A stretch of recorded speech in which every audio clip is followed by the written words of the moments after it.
Okie dokie, I believe we are all the way live. Hello and welcome to my graveyard. I am your host of the evening, the Cemetery Man from Salem, Mass. Always taking names and kicking candy ass, live and in living color here with you on Grande's Graveyard, or maybe Grande's Red Lodge tonight, because we have a very special guest host tonight. He has made 10 wonderful feature-length films. He is a legend and one of the great abstract minds in movies history. I welcome David Lynch. Thank you, Kyle McLaughlin. Thank you for inviting me to your winery estate. Well, this is not Kyle McLaughlin. This is John Grande, and this is Grande's Graveyard, Mr. Lynch. I welcome you. You're welcome, but this is not a winery. I'm so sorry to disappoint you tonight, sir. Grande's Graveyard. I'm not sure what that is, but if I could conjure up in my imagination as to what it might be, it would probably be something like this. Well, September 21st, 2023, and if you can believe it, it's a Thursday once again. What's going on, buddy? Everybody give a round of applause for Mearnzy's movie Mansion, a.k.a. David Lynch, a.k.a. the freaking legend. I'm so stoked to have you on the show tonight, man. This is a long time coming because we did have you on for, of course, a past horror roundtable, but tonight, live in living color in Grande's Graveyard, it's your top 5 David Lynch films, man. Welcome. How are you today? I'm good, buddy. I'm excited. I can't wait to get into some David Lynch talk with you. It's always nice to meet another fan of the guy. And once again, thank you so much for having me on, brother. Hey, you're more than welcome. You're one of the funniest people. I always say this, it's Mearnzy's world. We all just live in it.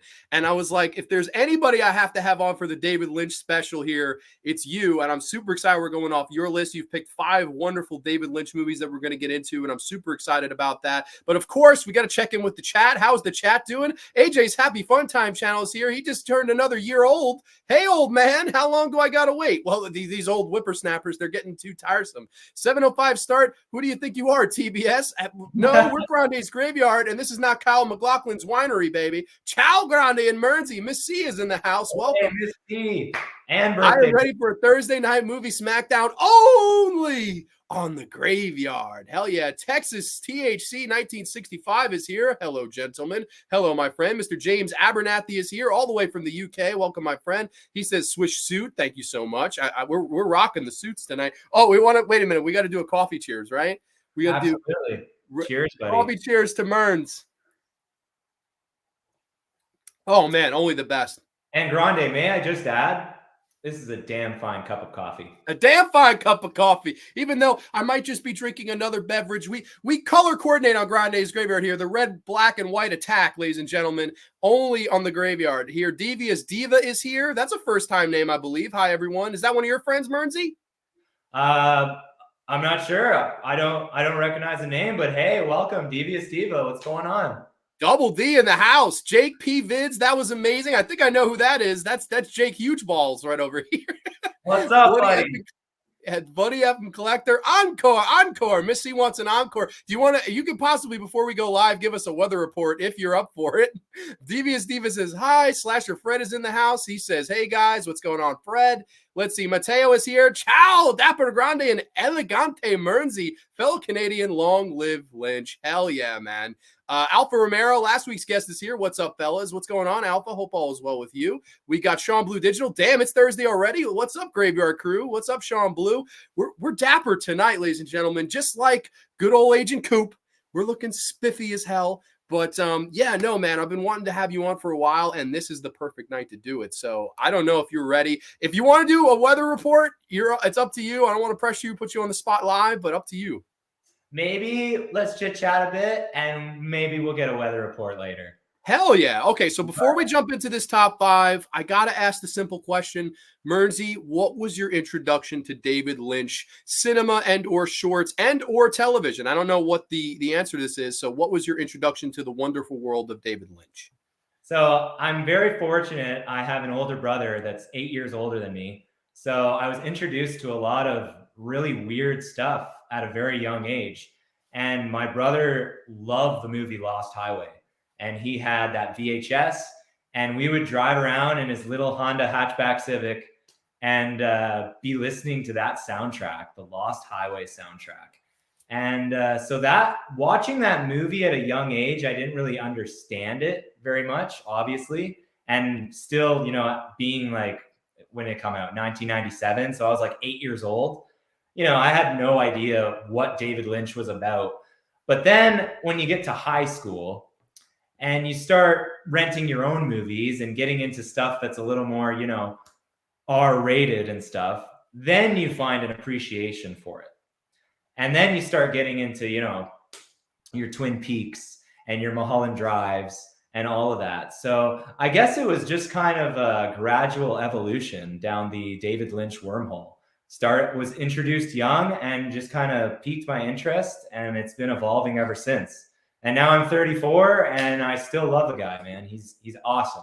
And you embody him quite well with your impression, might I add. I think you've got that pretty well. It was funny, man. I was watching one of the movies that David Lynch is in. That I won't spoil it. Granted, that's the first movie we're talking about. And David Lynch is in it, and he's screaming on the microphone to somebody. And I started laughing because I couldn't unhear you. I was like, I will never unhear Mearnzy as David Lynch now. Like, it's totally like, I love it, man. It's like so synonymous now. And like, dude, for me, I actually late night one night watched on Turner Classic Movies a little movie called Eraserhead, and it just fucked with me. I was like, what in the hell am I watching right now? I just thought it was such a wonderful industrial nightmare. That's what I've always called that movie. And I didn't think it made any sense then. I still don't think it makes much sense now, but it got under my skin in quite a way. And I was like, you know what, whatever this guy else has done, I got to check it out. And thus was immersed into the wonderful world of David Lynch cinema. And I am really a fan of almost all of his feature-length movies, exception of maybe one.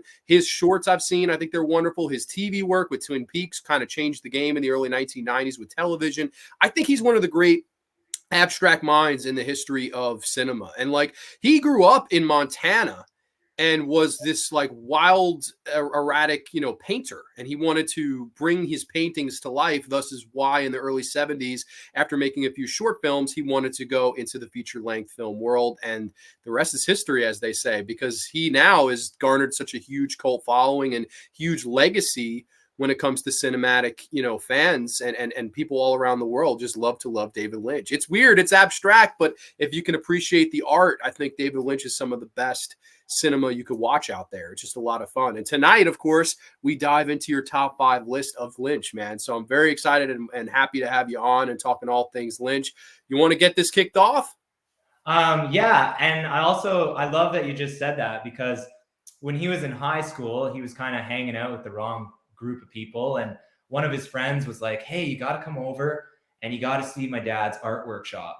And he went over and he went into his friend's dad's art workshop. And he's like, it's as if a light switch went on in my mind. Like right then and there, I wanted to be a painter. I wanted to make art, and that's all I wanted to do.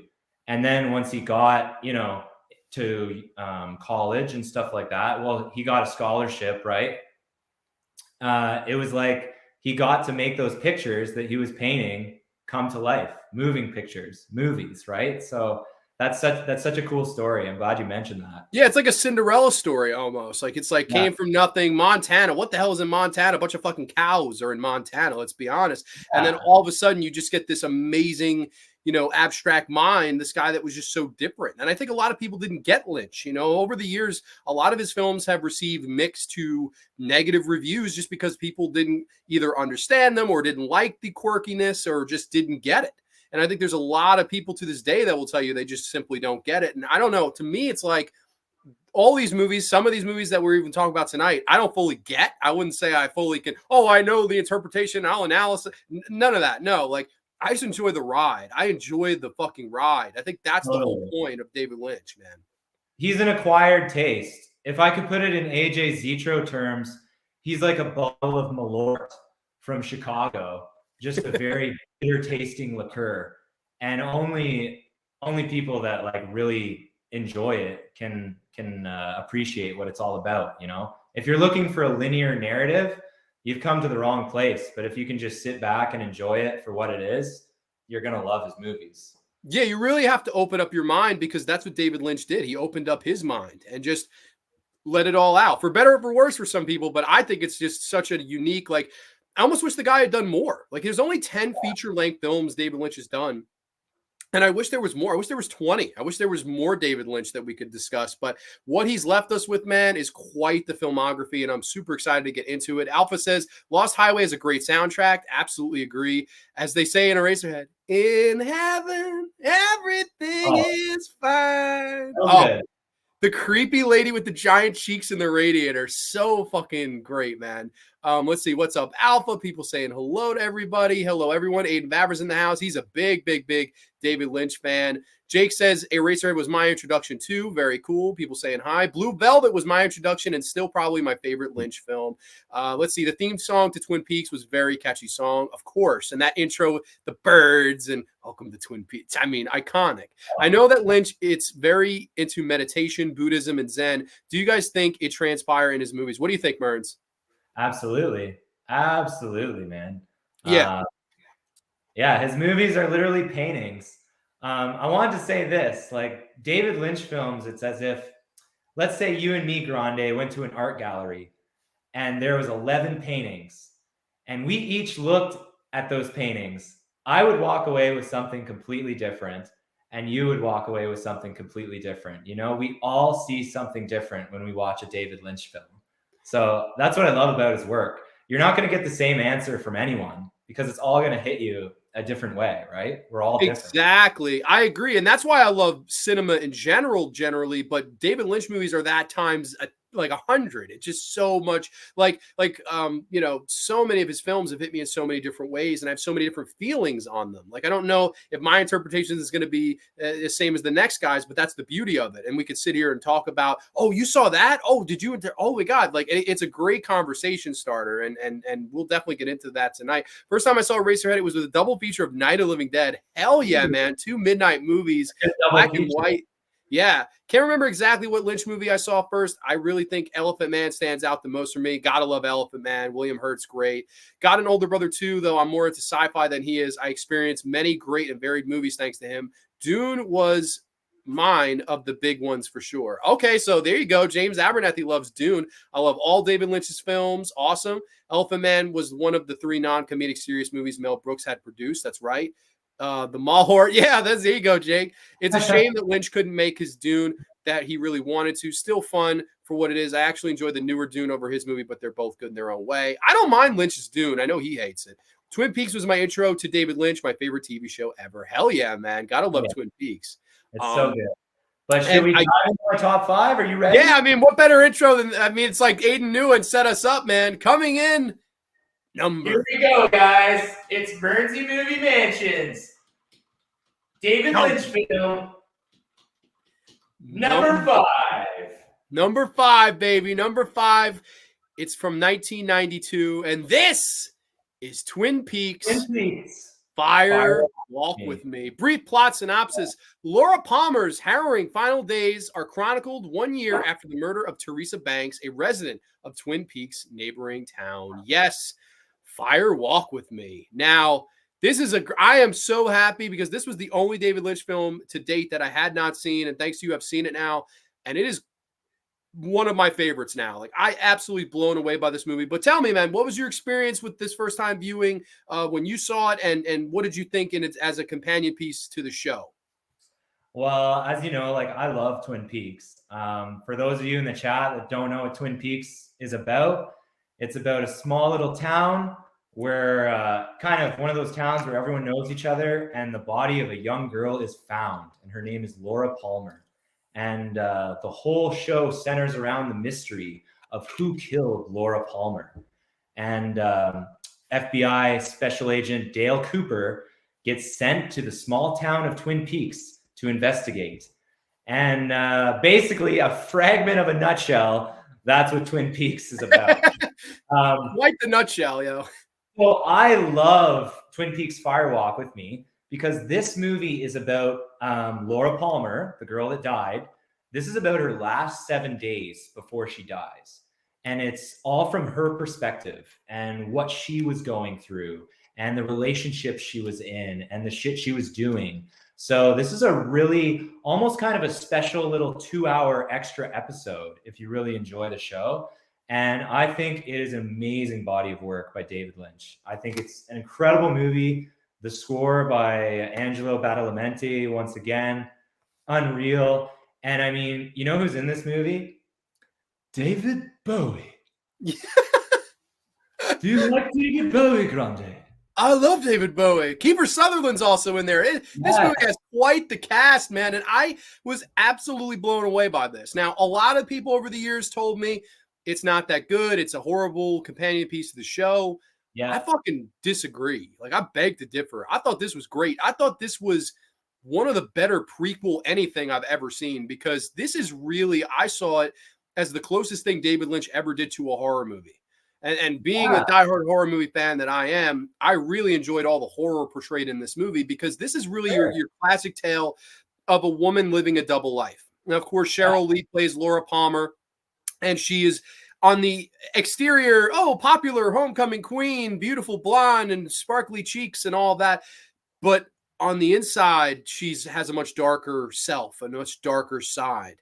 And I just loved the compare and contrast between those two personalities in this movie as we slowly but surely watch the deconstruction of this character that we start off knowing. And I think in a lot of ways, it makes you feel sympathetic for her, because the show, we hear about Laura Palmer, but we only see her in, the lodge. We only see her as her, Margaret or whoever the fuck, you don't really get to see her live her life. But in this movie, you get the chance to do that. And I thought Cheryl Lee's performance was just absolutely breathtaking. I think she could have won an Oscar for this. Like, I'm not even kidding. I thought she was great. Her, and of course, good old Ray Wise, man. What did you think of his performance in this? I thought Ray Wise was incredible, but I couldn't agree with you more. I mean, this is a story about a young woman's cry for help. Spoilers, came out in 1992. So I'm sorry if I'm spoiling anything, but basically, like, this is a girl that's being molested by her father, who is possessed by a spiritual entity by the name of Bob. And I mean, she has every resource available to help her, friends, family. And as the movie goes on, it's like everyone just makes it worse. Everyone just makes it worse for her. Give her more cocaine, give her more weed, she's just kind of, it's a cry for help, really. So that's kind of what I took away from it, as well as the theme of identity. Who is Laura Palmer really? Which one was the real Laura Palmer? Was it the sweet high school girl, or was it the really, fucked up one, right? Sure. Yeah, no. And that's the question this movie kind of poses to you. And it is really sad to see her kind of crumble as this movie plays along. And like, I definitely thought some of the scenes in this just really impacted me. Like for example, there's a great scene where her and Donna, who in this movie is played by a different actress, not Lara Flynn Boyle from the show. There's a lot of people from the show that's not in it. Like Audrey Horne's not in it. Cooper is like in there as a glorified cameo, but it's always great to see Kyle MacLachlan. He's the man. But they're in this like club, and she's slowly but surely getting Donna involved in all this stuff, like making out with random strangers and taking drugs and partying and, kissing men that are like 400 pounds and really uncomfortable shit. And I loved Cheryl Lee's performance as, yes, she's enjoying this lifestyle and she enjoys this fucked up life. But when she sees her friend start to enjoy it, she runs naked, yitties running all around. It's like, hey, she's trying to stop it. She cries for help because she sees, I don't want my friend to fall to the things that I've fallen. I've fallen too far to get out, but she sees that her friend is falling in the same wayside. She doesn't want that to happen. She can see the error of her own ways, but it's like almost like it's too late, and it's too late to save Laura Palmer. And this movie is really kind of, you watch her basically die. It's like the last week of her life as Yeah. she just kind of crumbles and eventually crashes at the end. And I just thought some of the sequences and horror of this movie were just wonderful. Like there's a scene where she's in the bed and she turns over and there's a person there. And she doesn't jump immediately at the person. She just kind of looks, turns back, goes, the person's not there, and then she jumps. I was like, David Lynch, you fucking, I love you, man. Like, what a crazy, that would never, in regular cinema, it would be, oh my God, I see the thing, get out, then it's not there, I'm relaxed. They flip it around here. I thought that was brilliant, man. I really thought that was so smart. He really plays on emotions and, makes you feel so many different types of ways during this film. But I wanted to ask you, because you just watched it for your first time, what was one of your favorite scenes? What stood out to you? And you're like, damn, I love that scene. So definitely the scene in the bar would be my favorite, but I thought there was so much to take away with this movie. Number one, the way it opens was a lot of fun, like because it's very different. I love it. The Black Lodge is falling apart here. The Black Lodge is falling. Yeah, no. I guess I can mention that some of the scenes in the Black Lodge, like at the very end where she is in the lodge crying because her life is now over, and I love how Cooper shows up and just puts a hand on her shoulder, like it's okay, it's okay. Like it almost, it's not your fault. It's not your fault. It very much reminded me of that, and like how tragic her character is. I think Cheryl Lee put so much into this fucking performance. Like every scene she's in, man, she just really touched a nerve. Like she could be sexy, absolutely. She could be really tragic. She could be funny. Like she just hit every single range of emotion that an actress can hit in this movie. And she really was the standout for me. I will say probably the second best scene, though, if I'm asked for a standout, would be the scene where we do see that Ray is the one that's taking advantage of her, and the breakfast they have in the morning. Like, you want to talk about uncomfortable? You could cut the tension with a spoon. Just brutal. Yeah. And I love how he's like, Laura, I really want to talk to you. And she's just like, fucking like, really? And I love one of the scenes that I kind of laugh because it's so humorous. Like David Lynch throws these little comedy bits in like all his movies. But it's when Laura and Leland are driving in the car and the one-armed man is driving after them. And he's trying to tell Laura that like, your dad is Bob. Like he's the guy that's going to kill you. You know what I mean? Because he's having dreams and visions, right? And Leland's driving this car and they're in a traffic jam and he sees the one-armed man and the guy's like, it's him, it's him. And it just keeps zooming in on Leland and he's trying to press on his gas to go, but like nothing's going, you know what I mean? And the scene stretches on for like 5 minutes and he's just like continuously stepping on his gas. Dude, I laughed my ass off at that scene. It's just so bonkers. You know what I mean? Yeah, no, he and Ray Weiss, man, like he could fucking really sell tension. Like just the look of like worry on his face is incredible fucking acting. Like it's really, he is so intense, man. I love his performance in this and especially the show. I think he's amazing in the show. And like, I also think this has some classic David Lynch weirdness in it. Like there's the great scene where she goes to the diner and her and Matcham Amick, who gotta love Match and Amick, beautiful lady. They're putting stuff in the car. It's a really simple scene. And all of a sudden, this woman and this little boy with like a weird white mask walk up to her with a painting. So David Lynch painting, I guess. And she's like, this will look good in your room. And she just kind of hands it to them and they just walk away. It's fucking like, what the fuck? What? And that old woman is Happy Gilmore's grandma. She's in like all of David Lynch's movies. Yeah. Yeah. I thought that was great. I don't know. I thought this whole movie though was just so fucking well told, man. Like I thought this was like some of the sequences of horror in this really got under my skin and unnerved me. And it's really amazing to me that a lot of people didn't like this when it came out. And famously, Quentin Tarantino said that David Lynch had disappeared so far up his own ass that he lost himself and he wasn't willing to see any other David Lynch movies. Well, Quentin Tarantino, you made a big mistake if you haven't watched Lost Highway or Mulholland Drive, just saying. But why do you think that was? Because it's not just Quentin Tarantino that felt that way. I saw a lot of people in the comments when I posted the community tab saying that this movie wasn't as good as the show. What do you think is the big disconnect for people when it comes to that? I don't know. Maybe people were just like, the show's done. Just let it be. maybe they couldn't handle just the overall strangeness of it all, right? Because the beginning, like, you want Dale Cooper to be in it, and he's really only in the movie for, I'd say, 10 minutes of screen time in like a 2-hour film. And the movie starts off with two different FBI agents, you know, and it's a very different type of Twin Peaks. It's still Twin Peaks, but it's different. So maybe people didn't jive with that. Yeah, I thought it was a much more R-rated, hell, even dare I say like X-rated, like some of the nudity, and like it was very much more like you could tell he was more free to do whatever the hell he wanted, because I know ABC had really restrained him in season 2 of that show, and he and David Frost weren't as involved into it. And that's why a lot of people say Twin Peaks season 2 is the weakest of the 3 seasons. And of course, he would come back for season 3, The Return, which another fever trip. I mean, I love Twin Peaks season 3, but I definitely think that he was able to be creative here. And I see what a lot of what he would go on to do with Lost Highway and Mulholland Drive in this movie. Like a lot of playing with colors, a lot of blues. I think there's so much blue scenery in this movie, and reds, just playing with primary colors, that I thought really popped, man. And like, I can't wait. I've got to get the Criterion of this. That's what you have, right? It's a Criterion.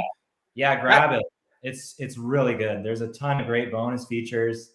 There's a 90 minutes of deleted scenes. You know what I mean? It's excellent.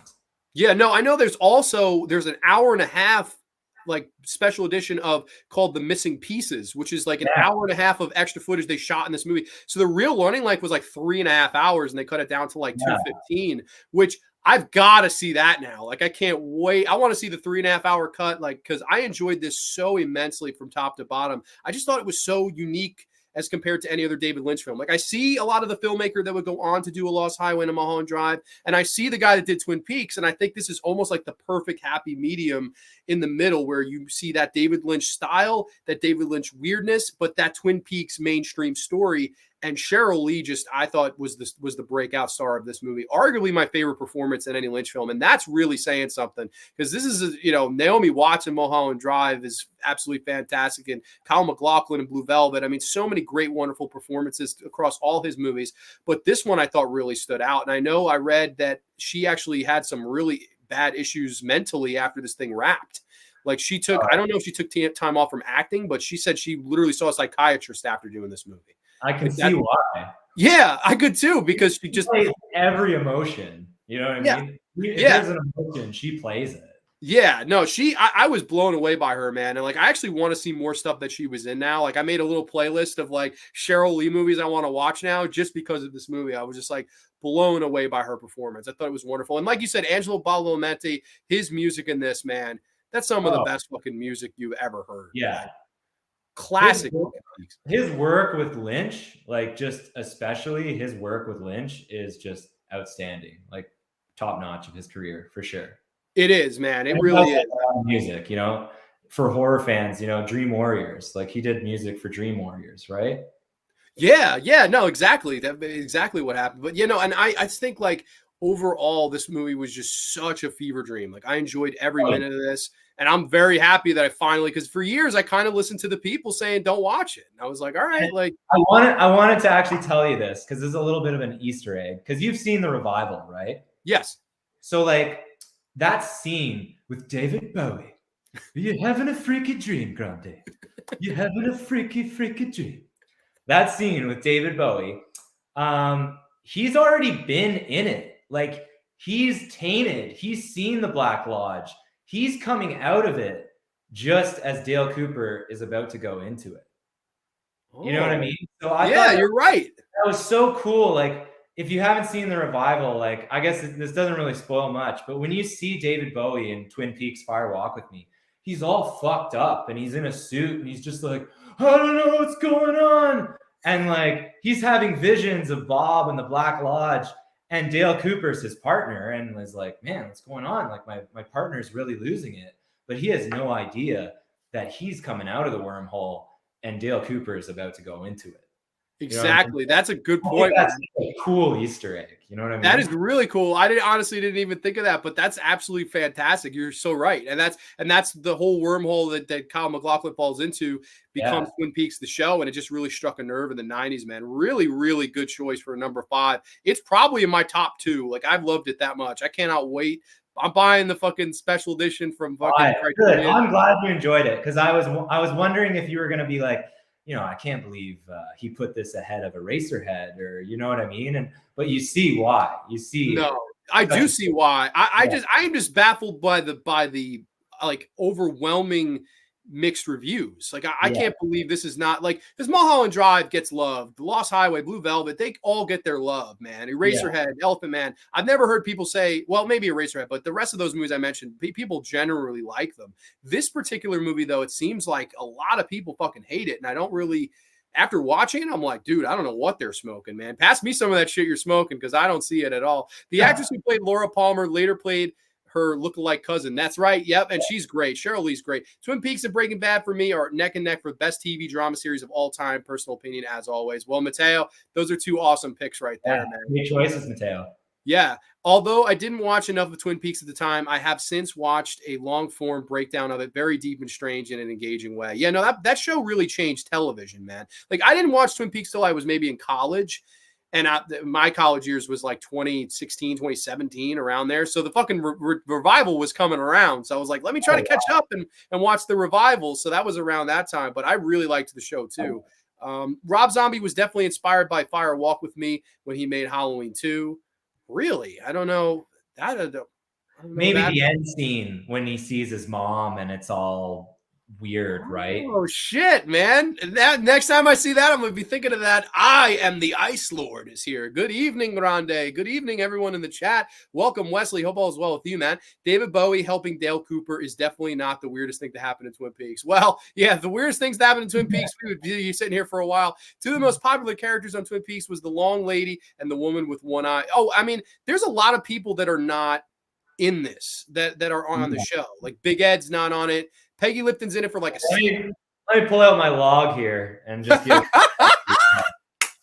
Go ahead, Grande. I'm just going to stroke it. I love it. I love it. I didn't know you had that. That's amazing. Love the Happy Gilmore's grandma reference, Mearnzy. Hell yeah, man. Of course. Aiden says, I love the intro to Twin Peaks Fire Walk With Me with the sledgehammer hitting the TV. LOL. David Lynch hated working on with ABC. He did, man.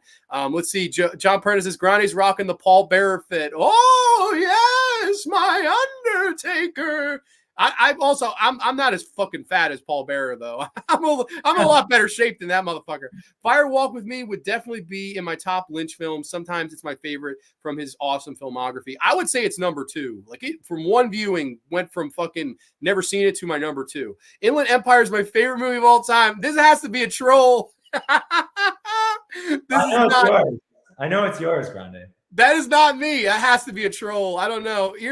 Explain yourself if you're serious, man. Good evening. Also, your guest, Grande. Where are my manners? Oh, of course, man. He's saying on Mearns. Twin Peaks also has David Duchovny. Of course. Yeah, Twin Peaks was amazing, man. But that was number 5. Fire Walk With Me. My log is saying, should we move on to number 4? We are moving on to number 4. Your log, Mearnsy, will have to say something. That's what they're saying. Definitely. All right, Mearnsy, set it up. Here we go, guys. It's Mearnzy Movie Mansion. Movie number 4.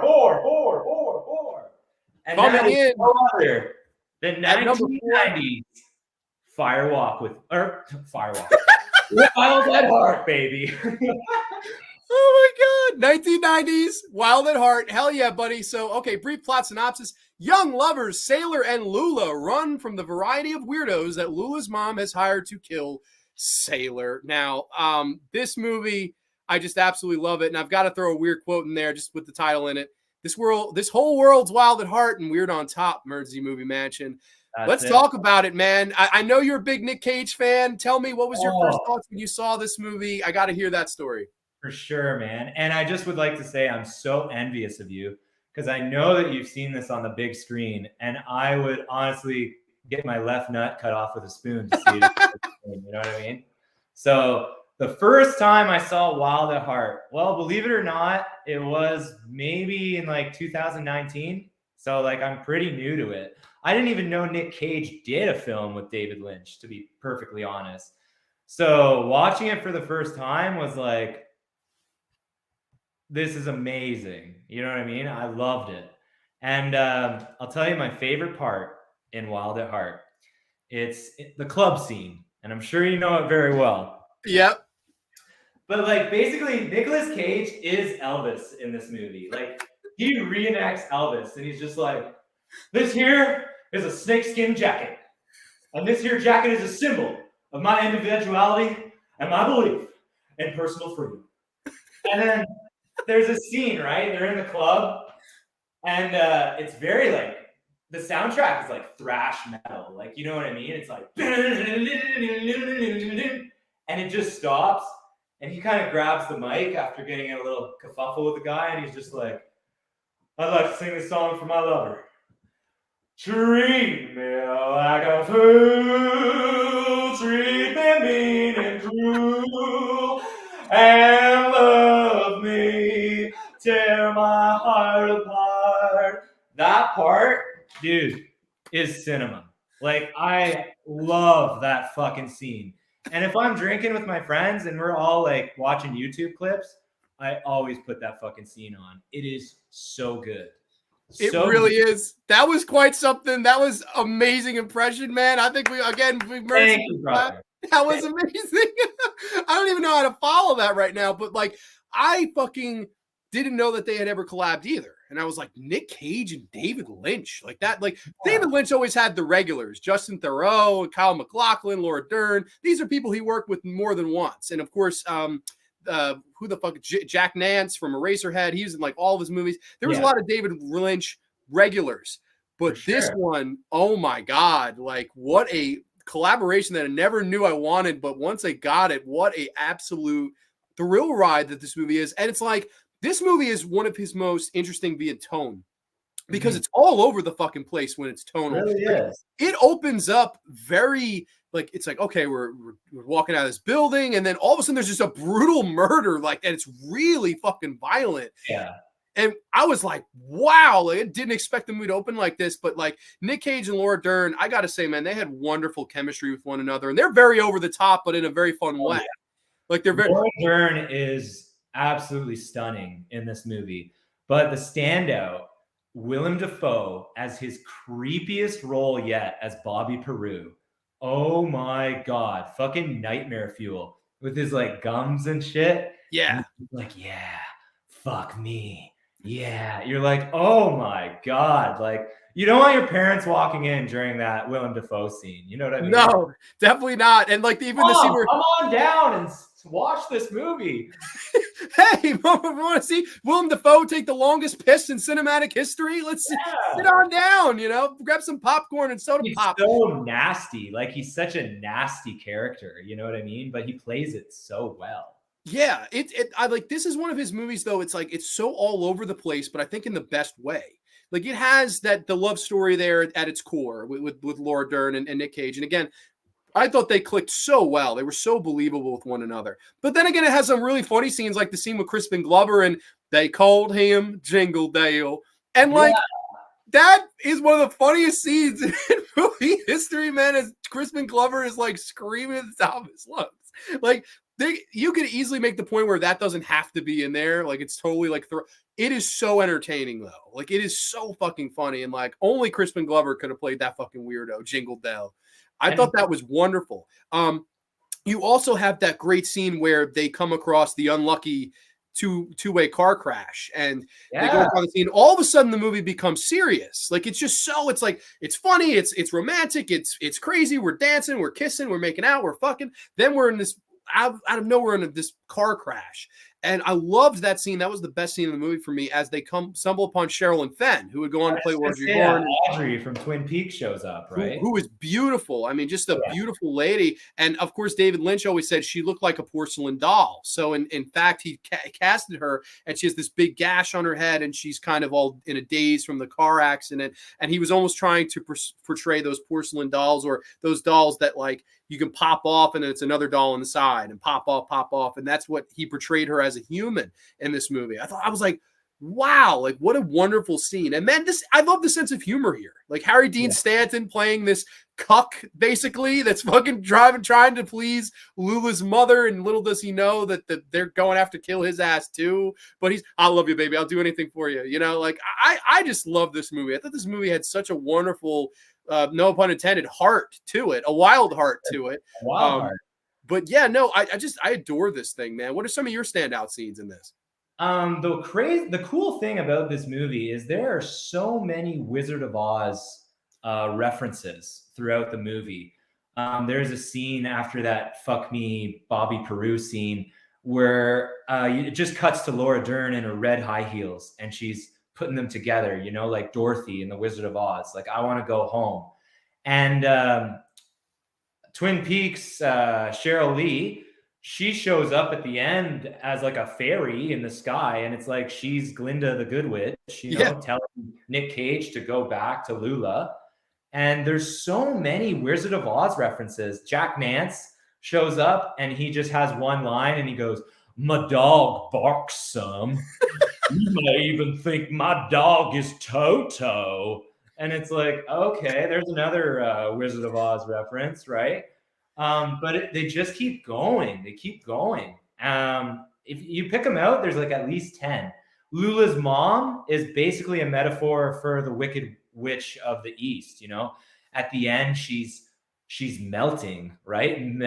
Metaphorically speaking, like the ice goes on a picture of her like in a frame, and then the picture disappears. Like she's melted away, just like another Wizard of Oz reference. So it's really cool. It's a cool movie, and I've never read the book. I know it's based on a book. I would love to read it someday. Yeah, I think the book was written by Barry Gifford, I believe the guy's name was, and Lynch collaborated with him on the screenplay. And the cool thing is actually Lynch didn't care for the ending of the book, and he asked him if he could change it. And I think the ending is my favorite part about this movie. Because like the first time I saw it, I was like, okay, she's going to wait for him to get out of jail, and he has the kid now, and like it's all going to end happily ever after. And they're in the car, she's picking him up, and he just decides to leave. Like, this is not going to work, Lula. And he walks away. He gets the shit kicked out of him. And then, of course, Cheryl Lee, go back to her, the broken nose, and runs to her and, "Oh, sailor!" Like, it's like, what the is this real life right now? And he sings "Love Me Tender" to her as the credits roll, and it is one of my favorite endings to any David Lynch movie. Like, I love the ending. Absolutely, like, gives me chills every time. I'm like, what a beautiful, cute, weird little movie. Like, it just has a little bit of everything. It's so wacky and all over the place, but in the best fucking way, man. And one of my favorite scenes, like, I know, you know, I'm a big horror guy and I love my gore. When they do that bank robbery and Buddies gave Nicolas Cage blanks, so his gun doesn't have any bullets. And Nick Cage, just for the sake of being Nick Cage, he's in the bank and he's just like, "Gah!" It's like, you didn't have to do that, but all right, we commend you, Nick Cage. But Willem Dafoe comes out and the shotgun, like, he falls on it and it blows his head off, and it's awesome practical effects. You see his brain and his skull just fucking, and you're like, wow. Yeah, the perfect comeuppance for that character. You know? Yeah, no, and he deserved, like, he so had that coming. Like, that's the death that character deserved. And you're like, yes, like, oh my God, yes. Like, that is the biggest, like, relief ever, man. You got any, can you sing any "Love Me Tender" tonight on the Graveyard, Mearnzy? Love me tender, love me true. I don't really know the rest of the lyrics, but yeah. Dude, you do it amazing. Now I didn't know you could even do Elvis. I'm like, now I want you to like do a whole album. Like, what a missed opportunity. Like, why wasn't Nicolas Cage ever Elvis? Like, he would have been the best fucking Elvis, honestly. Dude, that's a good question. Like, because, okay, you had Kurt Russell was Elvis. You had Bruce Campbell, right? Like, you've had the Austin Butler guy, which I didn't care about that. I didn't give a shit. I didn't watch it. I heard it was I didn't either. Yeah. I love Elvis, but like, I was like, dude, no. Like, I just don't care for the actor they picked. I don't know. I know they have the Priscilla movie coming out. That's coming out soon, which that intrigues me more because it's Sofia Coppola directing, and I definitely am. And the guy they casted as Elvis, I was like, this motherfucker looks more like Elvis to me. I don't know. I'm kind of mad with the other Elvis movie, but yeah, no, that's right, man. Why the hell did Nick Cage, who has played everything, like he's played Dracula at this point, why the fuck has Nick Cage never been Elvis, man? That would be. He would have crushed it. He would have crushed it. Yeah, he really would have, man. Also, go ahead. No, go ahead. There's this one scene, and if people have seen it, this is such a great scene, but Lula's driving the car and Sailor's like asleep, and she's listening to the radio, and it's such like a testament to what's going on right now. You guys just turn on the news and all you hear is just horrible shit, you know? child got hit by a car, person got murdered, person got raped, you know, robbery. Like the world is a horrible place, right? And she's listening to all these horrific headlines of all these terrible things going on. And she's like, I can't take it anymore, sailor. And she pulls over to the side of the road and she's like, I just need to dance. Yeah. And then dancing. And Nicolas Cage gets out, and dude, he starts like fucking ninja coring. Like he's like, oh yeah, all right. Like man, this movie is fucking insane. You know what I mean? Yeah, like every time I watch it, it never ceases to amaze me. I'm like, what? Like it has so many what the fuck moments, but they're the best what the fuck moments. Like it's just such an entertaining movie. Like I know that this won the best film at the Cannes Film Festival. And this is like one of the most controversial movies to ever win that award because it was like one of the only times ever where half of the crowd was for it and half of the crowd openly booed as they went to the stage to receive the award. Could you fucking imagine that? You're at Cannes Film Festival, like the Oscars of the independent film circuit, and you win Best Picture and half of the audience is booing you. That is absolutely wild. Like, and I actually give a lot of commends to the Cannes Film Festival, man. What a wild pick to actually have, like, because like I could see them picking a Blue Velvet because that's more Oscar-y. I think even Lynch got nominated for Best Director for that. Even a Mulholland Drive, again, he was nominated for Oscars for both those movies. Here, what a wild fucking choice to win the Best fucking Independent Movie Award. And like, honestly, I'm all for it. I think this is such a fun ride. Like it's so unique compared to anything else he did. Like I don't see any of these things in any of the other movies he did. This is the movie that's like the most individual. It's a symbol of my individuality. Oh yeah. And are you like Tony Scott's True Romance? Like, don't you get kind of sprinkles of True Romance in Wild at Heart? Like, kind of two lovers against the world, you know? Sure. I would actually say I like this a little bit more than True Romance. Like, I like that movie, but I think this is more fun. Like, it's definitely more Lynchian, if that makes any sense. Like, I don't know. I love this movie. I think this is a great one. Mike Patton did a great rendition of Fire Walk with Me with Fantomas. Okay, my wrestling peeps, Grande could pass for Jim Cornette's twin. Oh, jeez. Keep comparing me to fat wrestling people. I'm so honored. Hello, talking David Lynch without me. This is unacceptable, Grande. Jamie Hart's in the house. Jamie, welcome. Hey, if you ever want to come on and do your top 5 Lynch, you let me know. We could totally do a show. I mean, I did come over from the Twin Peaks community. Oh, shit. All right, there we go. Jamie Hart, straight out of Twin Peaks. David Lynch and Nick Cage working on a film together is movie heaven. It's fucking Oz. That's what it's basically Oz. I think that David Lynch wanted to create his own Romeo and Juliet movie.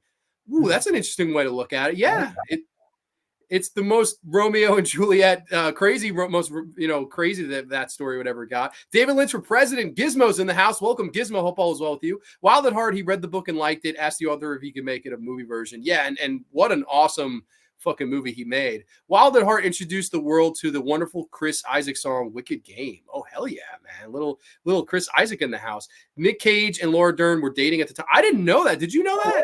I had no idea.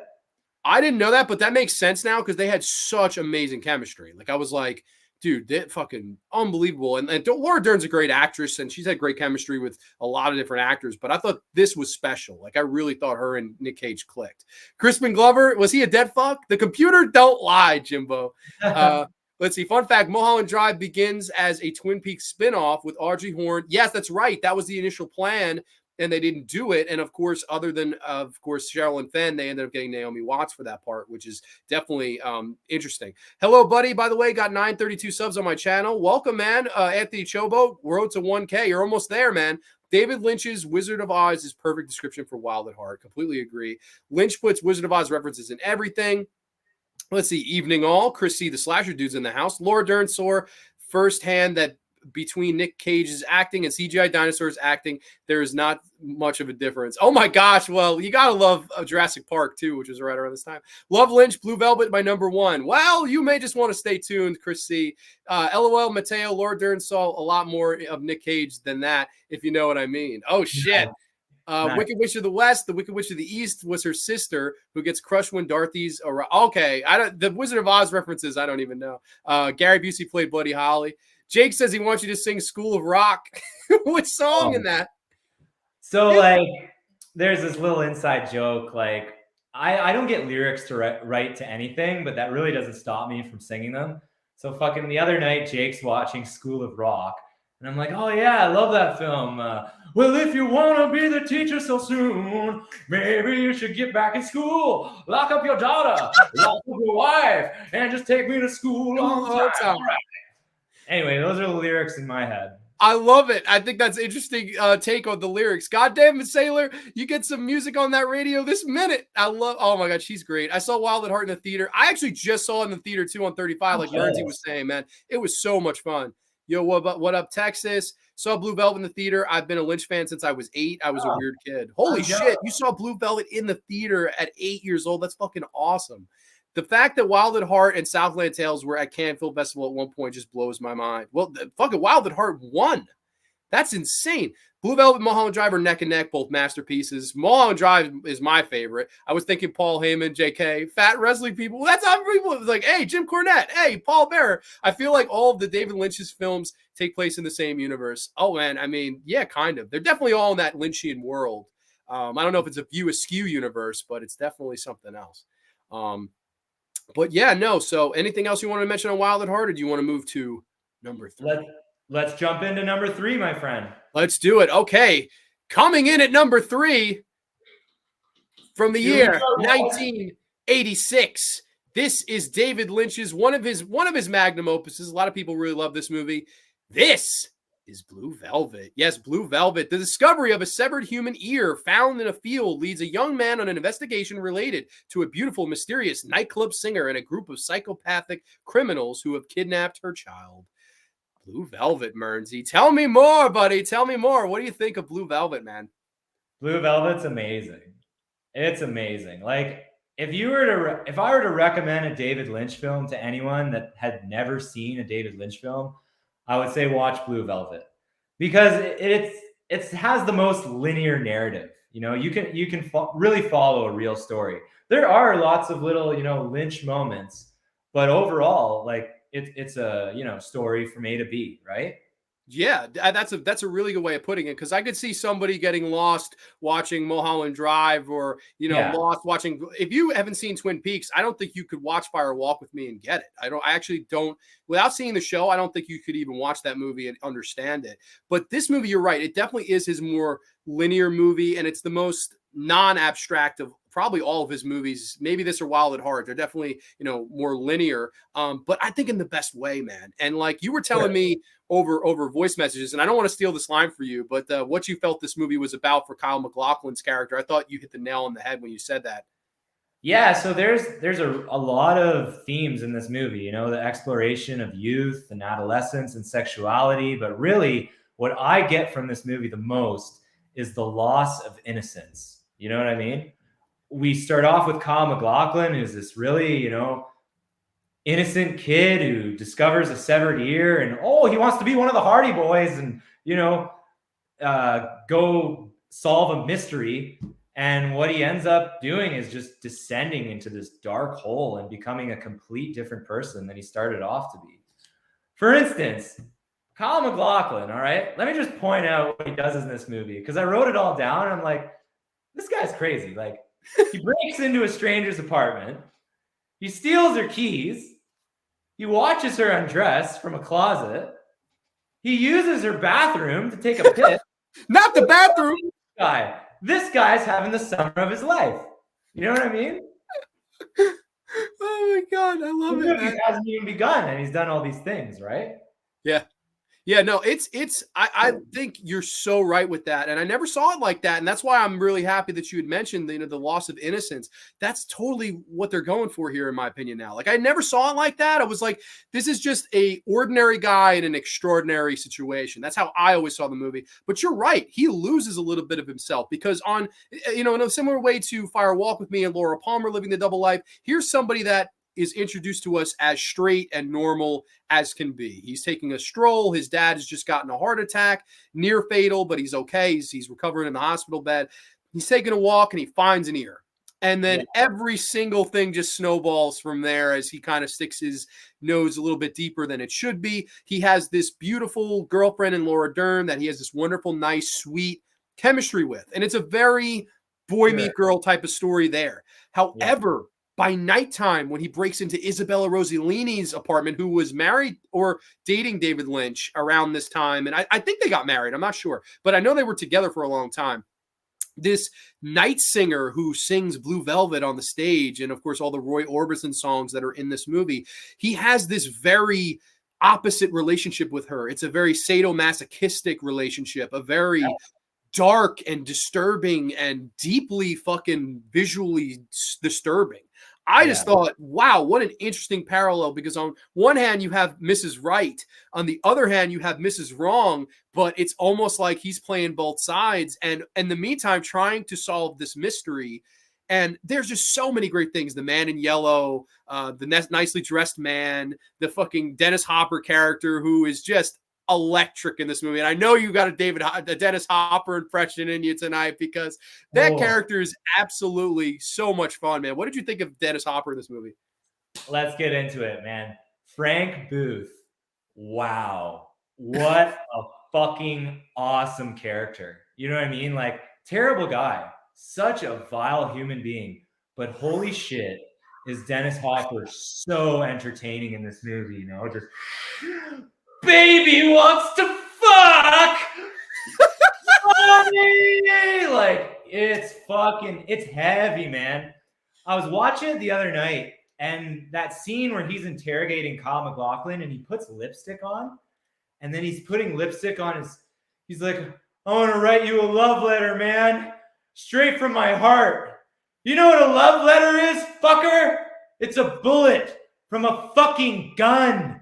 And you're just like, wow, this dialogue is so well written. You know what I mean? These things that he's saying are just, wow, I can feel the ink on the paper. Like, it's just such good dialogue, you know? It is. Fuck anything that moves. Like, he's wild, you know? You wanted me to pour you some of this beer? No, I want you to fuck it.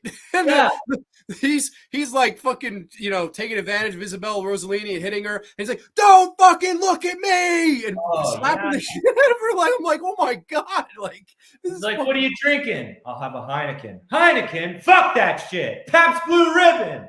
Like, just amazing. Yeah, and his obsession with the Roy Orbison song and his buddy who's like covering it. Amazing, man. I just adore that song, man. A candy-colored clown they call the Sandman comes into my room every night, and he keeps playing it over and over. And there's that one scene where he's all fucking doped up on his whatever he's doing. I don't even know what it is. Is it like morphine or laughing gas? But whatever it is, it gets him fucking hype. You know what I mean? If anyone in the chat knows what Frank Booth is fucking inhaling, please let me know, because I always thought it was funny gas or like just something to like that, but I don't know either. I'm not sure. But when he plays that song, like, you get this beautiful Lynch moment. There's this random lady on the hood of his car just going like dancing with the song. You're like, what the fuck is going on? You know what I mean? Jamie Hart says it's nitrous oxide. Okay. So okay.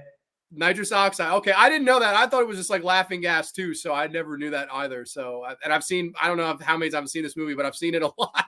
I don't know. Like, this movie though, I can understand why. I think this was a big movie in his career, because of course he was coming off Elephant Man 1980, which was a big Oscar movie, had a lot of Oscar nominations, stuff like that. Then he does Dune. Of course, he had that big period where everybody and their mother was trying to get David Lynch for a director of hire. They wanted him to do Return of the Jedi. He felt that was George Lucas's world. He didn't want to step into it. They get him to do Dune, and he really did not like what the studio did. He felt they dabbled in too far, and to the point where he disowned it. And I think in some versions or prints of the movie, it's an Alan Smithy movie. So after that, I mean, you have a good 5+ year period where Lynch is only directed one movie, and he took his name off it. So this was a really big movie in stepping into the second half of his career, because Eraserhead, big experimental film, Dune, a big studio film, Elephant Man, a more independent, more mainstream piece without that Lynchian weirdness in it. This movie, though, is the movie that really, I think, jump-started his career. Like, I think a lot of people will point here and say, that's why I love David Lynch. And I think a lot of people consider this his magnum opus. And I really can't decline that. Now, it's not my personal favorite, but it would definitely be my top 5, top 4. you know? Critically acclaimed, but I hear in 1986 when it aired at Cannes, like people were walking out of the theater. They're disturbed by it, you know, this like depraved sexual, you know, sadomasochist shit going on. People were just like, man, they couldn't handle it, you know. But I love it. I think it's such a good movie. And I watched it, you know, I watched 5 Lynch movies in 4 days. So my brain's literally gonna melt. Tomorrow I'm gonna watch The Nutty Professor with Eddie Murphy. The clumps. Yeah. But I wanted to show this off. I picked this up not too long ago. I want to get a nice frame for it, but there's a nice promo picture for Blue Velvet. What a beautiful picture, eh? That's amazing. There's Frank and Dorothy and Jeffrey, and yeah. So I want to get a nice frame for this because it's just such a good movie. I watched it the other night and I was like, wow, what a beautiful film. Just cinematic. It is. It's a great movie, and I think like some of the actors in it that would go on to become regulars. Kyle MacLachlan's so good in this movie. Like I really, really like him as the lead. And again, it's maybe not as many emotions as a Cheryl Lee had to play it in A Fire Walk with Me, but there's a lot there. Like he has to put on a mask almost when he's with Laura Dern lying to her, and there's that whole part where she finds out that he's been with Isabella Rossellini, and she's just like, how could you do that? She breaks down, smacks him, and, you know, like, she's just so sad about it. But it's like, this is just sometimes shit happens. Like, I don't think he meant to hurt her at all. I do think he loved her, but it's just when you get into an extraordinary circumstance like that, it's almost like all the rules go out the window. And that's really what happens here. And I thought the mystery was so well done and engaging. And I don't know, this is a movie that really defines David Lynch. I think this is like one of his most popular movies, and understandably so. I really enjoy Blue Velvet from top to bottom. It's fantastic. It's great. And just before we wrap it up and go to our next movie, I just want to point out one thing I noticed is when he finds that severed ear and it's, you know, it's hacked off, it's all covered in ants and there's dirt on it. The camera pans in and we go down into the darkness, you know, down the earlobe, and we go down, right? And when the movie ends, it's pitch black and we come back out and it's Kyle MacLachlan's ear, you know, relaxing on the beach, and he's got the girl and life is good, you know. And it's so cool. It's like we went down the rabbit hole as an audience, and when the movie's over, we're coming out of it, and all our answers, all our questions have been answered. You know what I mean? Yeah, and you have that beautiful happy ending, like the birds chirping and the beautiful sunny, like it's just such a beautiful ending with like how, you know, you've entered the darkness, you've experienced the darkness, but now you're out of it, and you think you get the vibe that they're going to live happily ever after. It's a very abstract ending for David Lynch. Like it's like very optimistic, you know. And what a win-win for Kyle MacLachlan. You get to have sex with Isabella Rossellini, and you end up getting Laura Dern in the end. So there you go. Win-win. That's your winner, man. Sadomasochistic, rough, brutal, beating sex with one girl, and then a normal relationship on the side. I mean, hey, he gets it all. He does get it all, man. He gets a good shot in on old Frank Booth, man. But that, yeah, no, I absolutely love Blue Velvet. Let's see the comments here. Frank Booth is one messed up dude. LOL. Oh, of course. Dennis Hopper's best performance. I mean, I love Dennis Hopper. Yes, I would agree. I agree. And this was right around the time he was making his big comeback. He does this movie. He did do Texas Chainsaw 2 in 1986 as well. He also does Hoosiers in 87, which I believe he won the Oscar for Best Supporting Actor. So I love Dennis Hopper. I think he's just an unbelievable talent, and he is so fun. People has drawn comparisons. This is something I got to ask you. Compare these two characters for me. Robert Loggia's character in Lost Highway and Dennis Hopper here. Which one did you think did better in that role as we get off on a small tangent here? I mean, I love Robert Loggia, but, you know, Dennis Hopper all the way. Hell yeah, I agree. Did you know the whole story with Dennis Hopper had already been casted and Robert Loggia came in and they made him sit for like 4 hours in the waiting room, and David Lynch was like going home for the night and he's like, "What are you doing here?" And he goes, "I'm auditioning for your movie. What the fuck do you mean?" And he's like, "I casted it already." And he was like, "Are you fucking kidding me?" And apparently went on like such a big tirade that David Lynch remembered that years later when Lost Highway came out and was like, he called them up. He said, "Hey, remember that tirade? I want you to bring that to this movie." So 11 years later, that came full circle. That whole fucking thing with Robert Loggia. That's so cool. No, I didn't know that at all. But, yeah, I think because it's similar performance. But go ahead. I'm sorry. Just another little Easter egg for us horror buffs out there. Brad Dourif, you know, the Chuckster, Chucky himself, he's in Dennis Hopper's squad, like Frank Booth's squad. And so is Jack Nance, once again, who goes, "I'm Paul." And that's all he says. Yeah. Jack Nance, he gets the weirdest lines to say in every Twin Peaks movie. He just keeps saying, "I'm Paul." Yeah, Jack Nance was a great regular. And yeah, that's right. That's Brad Dourif before pre-Child's Play, just a couple years before Chucky. And of course, he would just take that ball and run with it. King Gore is here. Hey, what's up, nerds? What's going on, King Gore? We got people saying hi to one another. Jamie Hart says, "I love Kyle so much." Of course. Yeah, no, Kyle MacLachlan's a great talent, man. Heineken, fuck that shit. Pabst Blue Ribbon. Yeah, it's fucking amazing. Since Kyle is in Showgirls, it's a Lynch film. Both Blue Velvet and Dune had Brad Dourif. Oh, shit, that's right. Yeah, he is in Dune as well. I didn't even remember that. Happy Thursday on the Graveyard. Always happy to be on Grande's Graveyard here. Blue Velvet is beyond a favorite. So that's Corey's favorite. Very cool, man. Yeah, I love it, King. Lost Highway is underrated as well. I think they were married during Blue Velvet. Yes, I thought so too. I thought he was married to Isabella Rossellini at this time. Blue Velvet reminds me of a caricature of nightlife. The lust draws you in, only the sinister things surrounding the beautiful things to consume outliers. Love it. Wow, that's an awesome. See, that's what Mearnzy was saying before about the paintings. You know, like that's how Corey sees it. And I think that's a really cool way and interpretation to look at this too, man. Very cool take on Blue Velvet. Blue Velvet also used the line, "Where's the bourbon?" which is later used in Dream Warriors. That's right, which is the following year. Frank Booth talking shit about Heineken is comedy gold. Oh, of course. Dennis Hopper went sober. He told Lynch he stopped drinking, so Lynch got him on the film, which is amazing because he plays, fuck, Pabst Blue Ribbon, you got to love. Dennis Hopper got the role of Frank Booth by calling up Lynch and saying, "I'm Frank Booth, motherfucker." That was it. I didn't know that story. Awesome Pyromancer, and yes, his best Sam Rockwell is in this too. In Dreams, You're Mine. Hell yeah. Nitrous Oxide. Let's catch up with oh, wow. There's quite a bit of comments. Holy moly.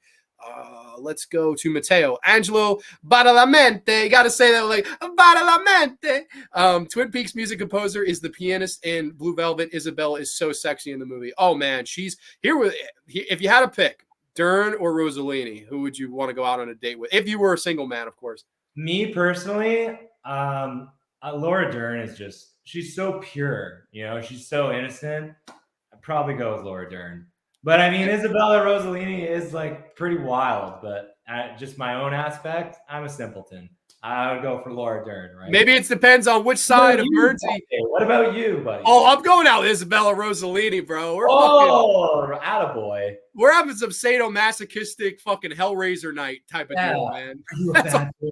Are you a bad boy, Grande? Are you a bad boy? I'll bring out the puzzle box. We'll have a fucking fun night. Yeah. Lynch wanted it to be helium. Oh, did he? Got to take off. It's been amazing so far. Going to watch the rest tomorrow. Love you guys. We love you too, Jake. Too love sweet, you, brother. Thank you for catching the show. One inhalant is either going to make the voice high-pitched or low-pitched. I can't remember. Helium's high, yes. Brother Thomas here. Hi, John. Mearnzy in the chat. Nitrous oxide is laughing gas, so you're not wrong, John. Okay, there you go. The opening to Blue Velvet is brilliant. I think the whole thing is fucking brilliant, man. And this is one I actually can't believe I don't own it in the collection. Like, I've got to add to my Lynch. I don't have that many David Lynch films. I only own the Criterion collection.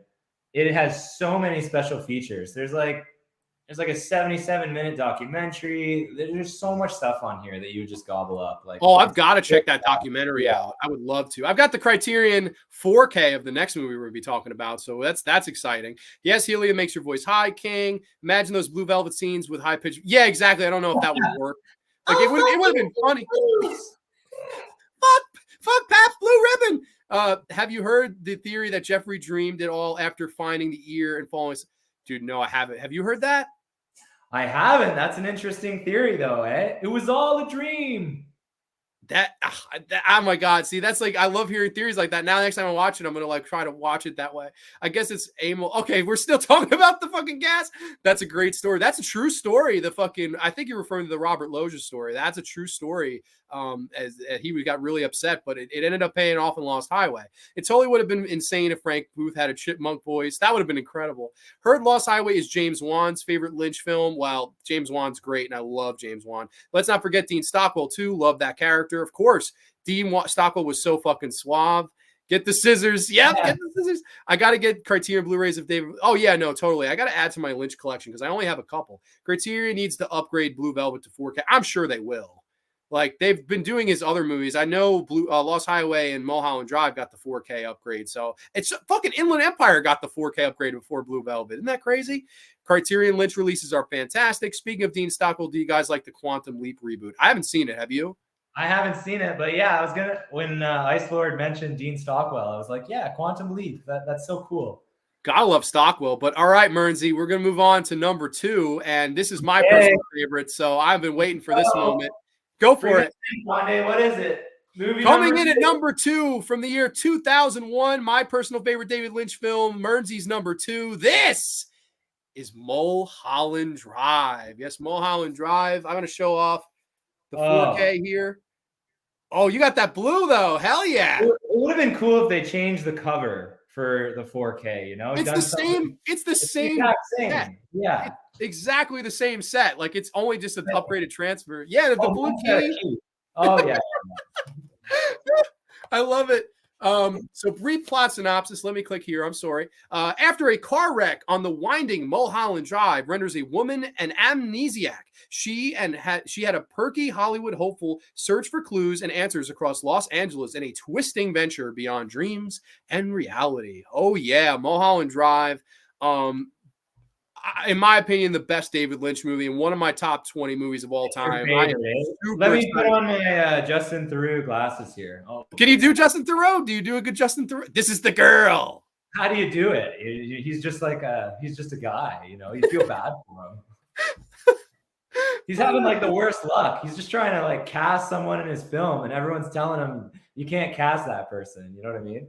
Yeah, Camilla Rhodes. But dude, tell me, man, what was your first experience when you first watched this movie? Because this is, in my opinion, one of the best movies ever fucking made, and I've loved it since the first minute I saw it, man. Do you remember your experience the first time seeing this?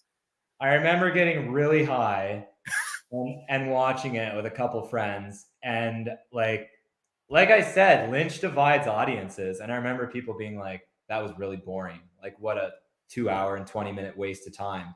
Where I was like, you know, I don't really understand what the hell just happened, but I loved it. You know what I mean? It left me wanting more and wanting to know more, right? It's a great movie. I mean, Mulholland Drive's awesome. It's How about, like, when was the first time you ever watched it? So this is a weird story. So I brace yourself here. So I went on a kick where I tried to quit soda. It's around college years. I think I was junior in college, and I was like, I'm not going to drink soda anymore. Could you imagine a world with me not drinking dew? But I did it for a few months. I think I did it for 5 months. And I had a hard time sleeping when I did so. So I would every night just fucking scour Amazon Prime Video and just watch movies that I hadn't seen before. And one night I just stumbled upon this. I was like, oh, David Lynch. I've liked most of the David Lynch stuff I've seen. Here's one I haven't seen, haven't heard of. And Mulholland Drive. And the next 2 hours and a half, all this shit came on the screen. And I was like, that's one of the best movies I've ever seen. And I think it came along at a time where I felt like I knew movies and I felt like I've seen everything. And this was a movie that really just completely refreshed my palate. And I was like, holy shit, I thought I knew movies until I saw Mulholland Drive.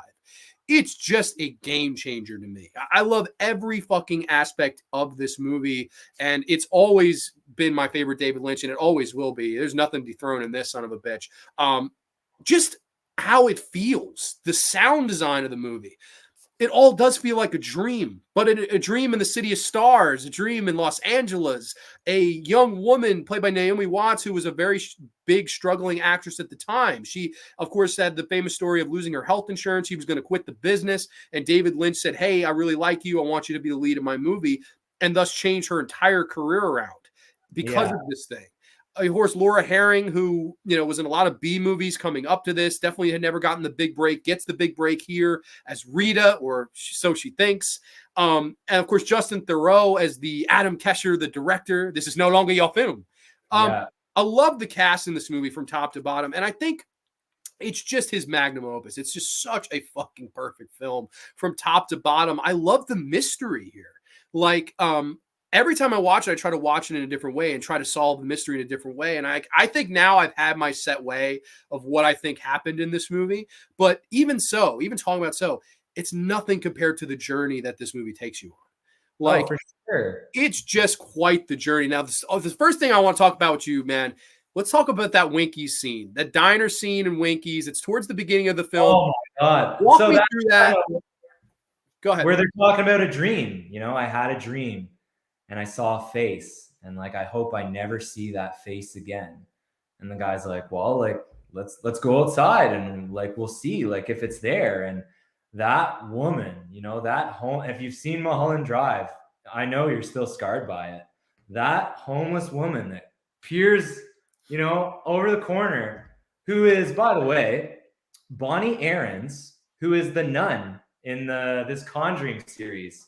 That's who played that homeless creepy lady. So there you go. There's a little Easter egg. But dude, that scene is fucked.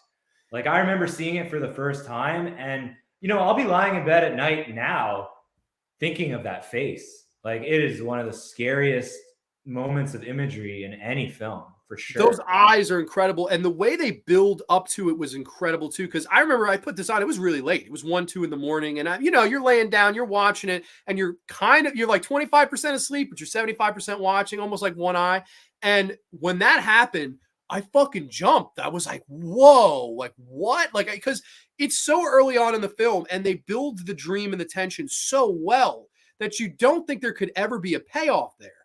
And that jump scare, I was like, wow, I never expected there to be a jump scare there. That's a big reason when people bash jump scares. You can bash them all you want.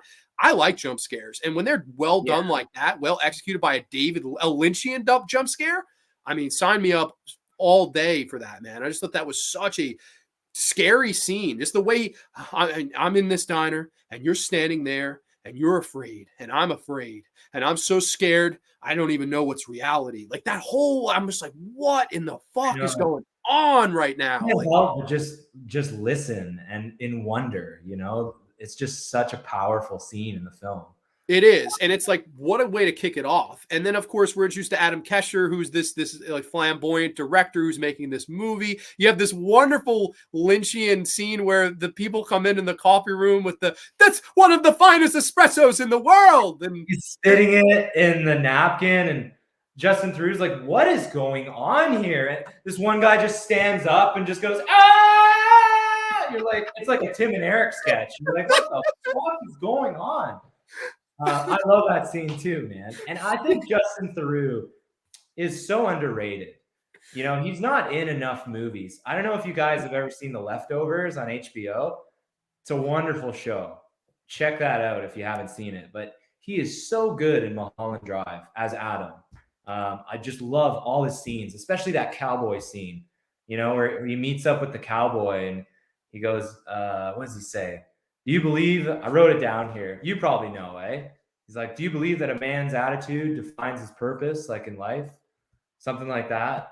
And the guy's like, he's like, have you been listening to me? Or are you just being a smart aleck? He's like, I heard what you said, what I say. And when he says that, you're like, whoa, like, I don't know why that scene scared me so bad. Like, what I say. And then he fucking actually says it back. And he's like, all right, that's what I said. But like, that scene is so uncomfortable too. And from what I understand, the guy playing the cowboy couldn't get his lines right, and they actually had to put like sticky notes, like dummy cards on the top of really?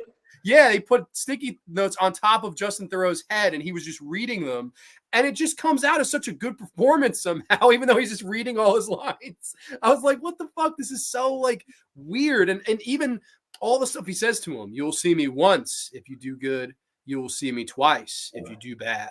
Yeah. And I do think there's a method to that madness. Like I have a big theory on this movie, but like some of the stuff too with Naomi Watts and Laura Herring. I mean, we've been talking all night about the chemistry between a Nick Cage and a Laura Dern, and of course Kyle MacLachlan and Laura Dern, and even Cheryl Lee with anybody in Fire Walk with Me, especially Ray Wise.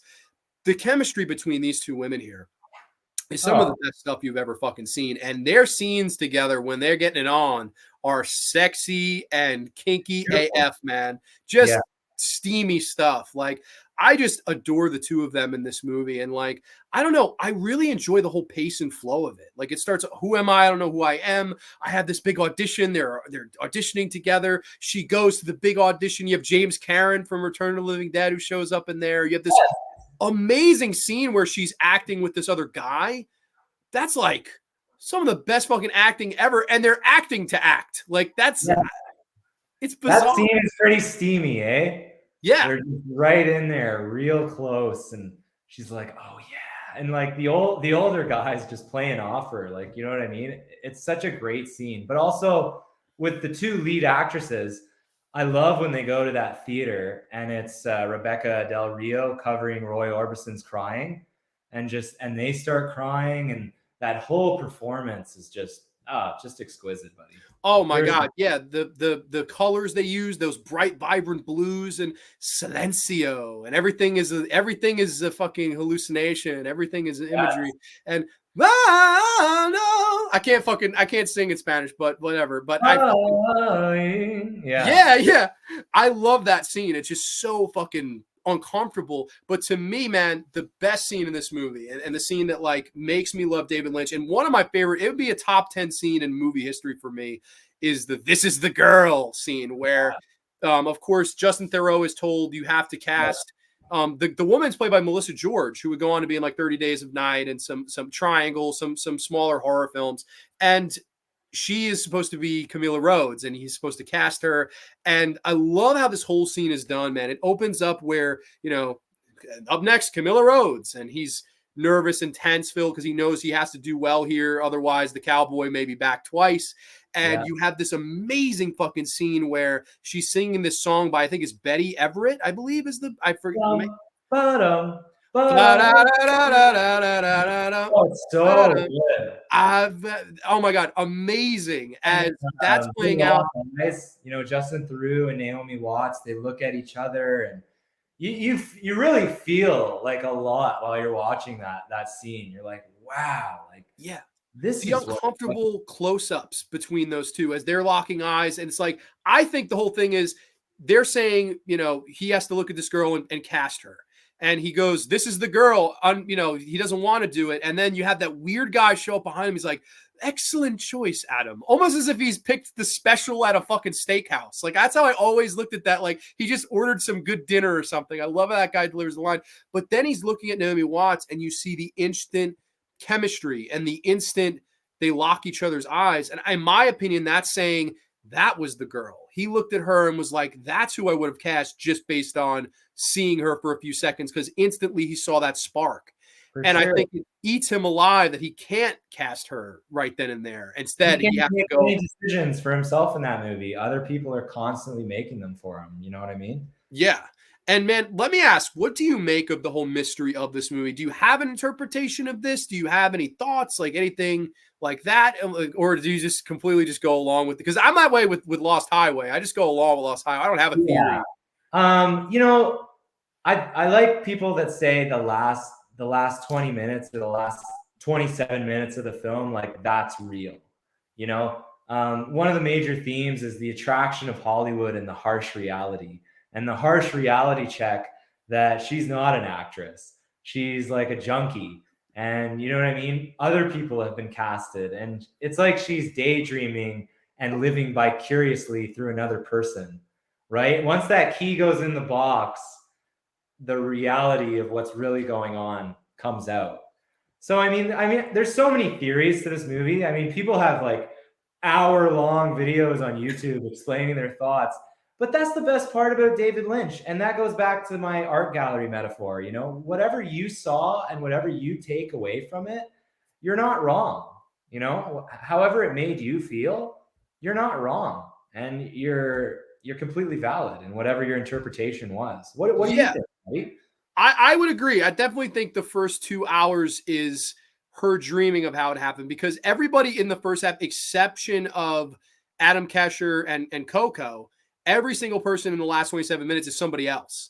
Like Camilla Rhodes isn't really Camilla Rhodes, and like everyone switches. She's not really, one person. She's really Diane Selwyn. Like it's all over the place where you're like, holy shit, all these people are different people. And if you notice, you see the cowboy twice more in the film. Like you see him once in the bedroom, you see him once at that dinner.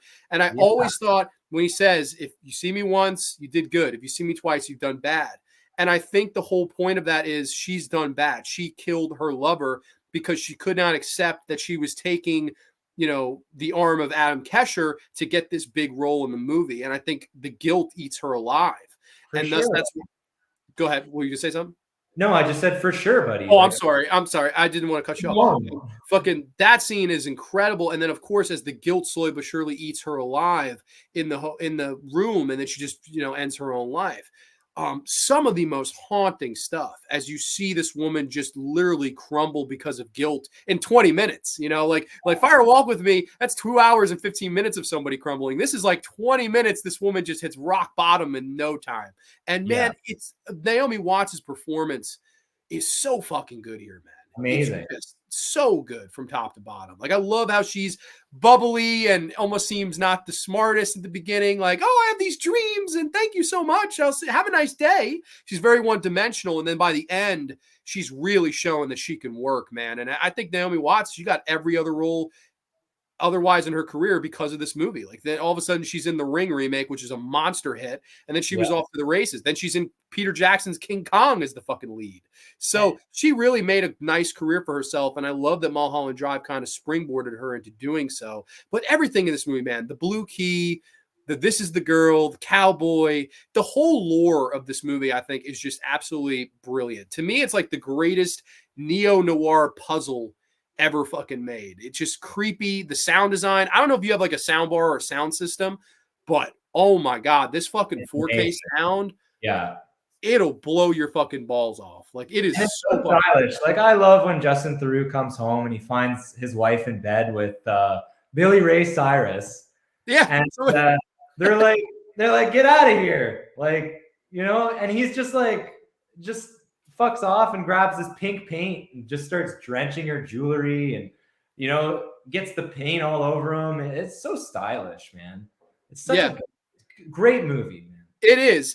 I think it's the magnum opus. I love everything about it. It's just like the movie, and I've watched it a million times. Like, I really have watched this movie too many times since I've seen it, because I just always enjoy it. I think it's great. I remember, I'll never forget my grandmother, who had only heard the title.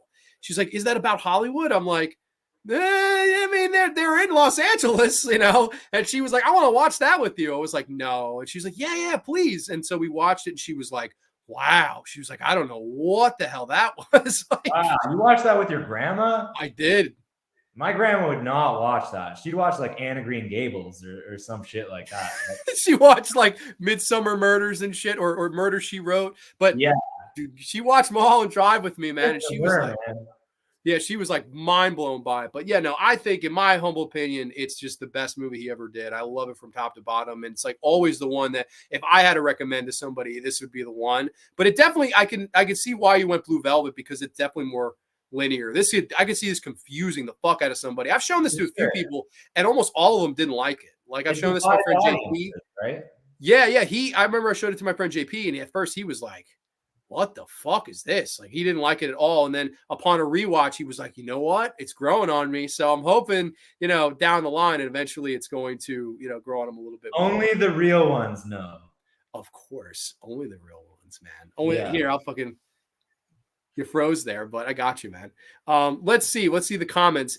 The only, everyone loves the only. Mulholland Drive is a work of art. Completely agree. Nothing hurts more than upgrading the blue to 4K in Criterion. Exact same release as a different disc. Yeah, they don't do anything different. It's just a different transfer. Give me a different cover.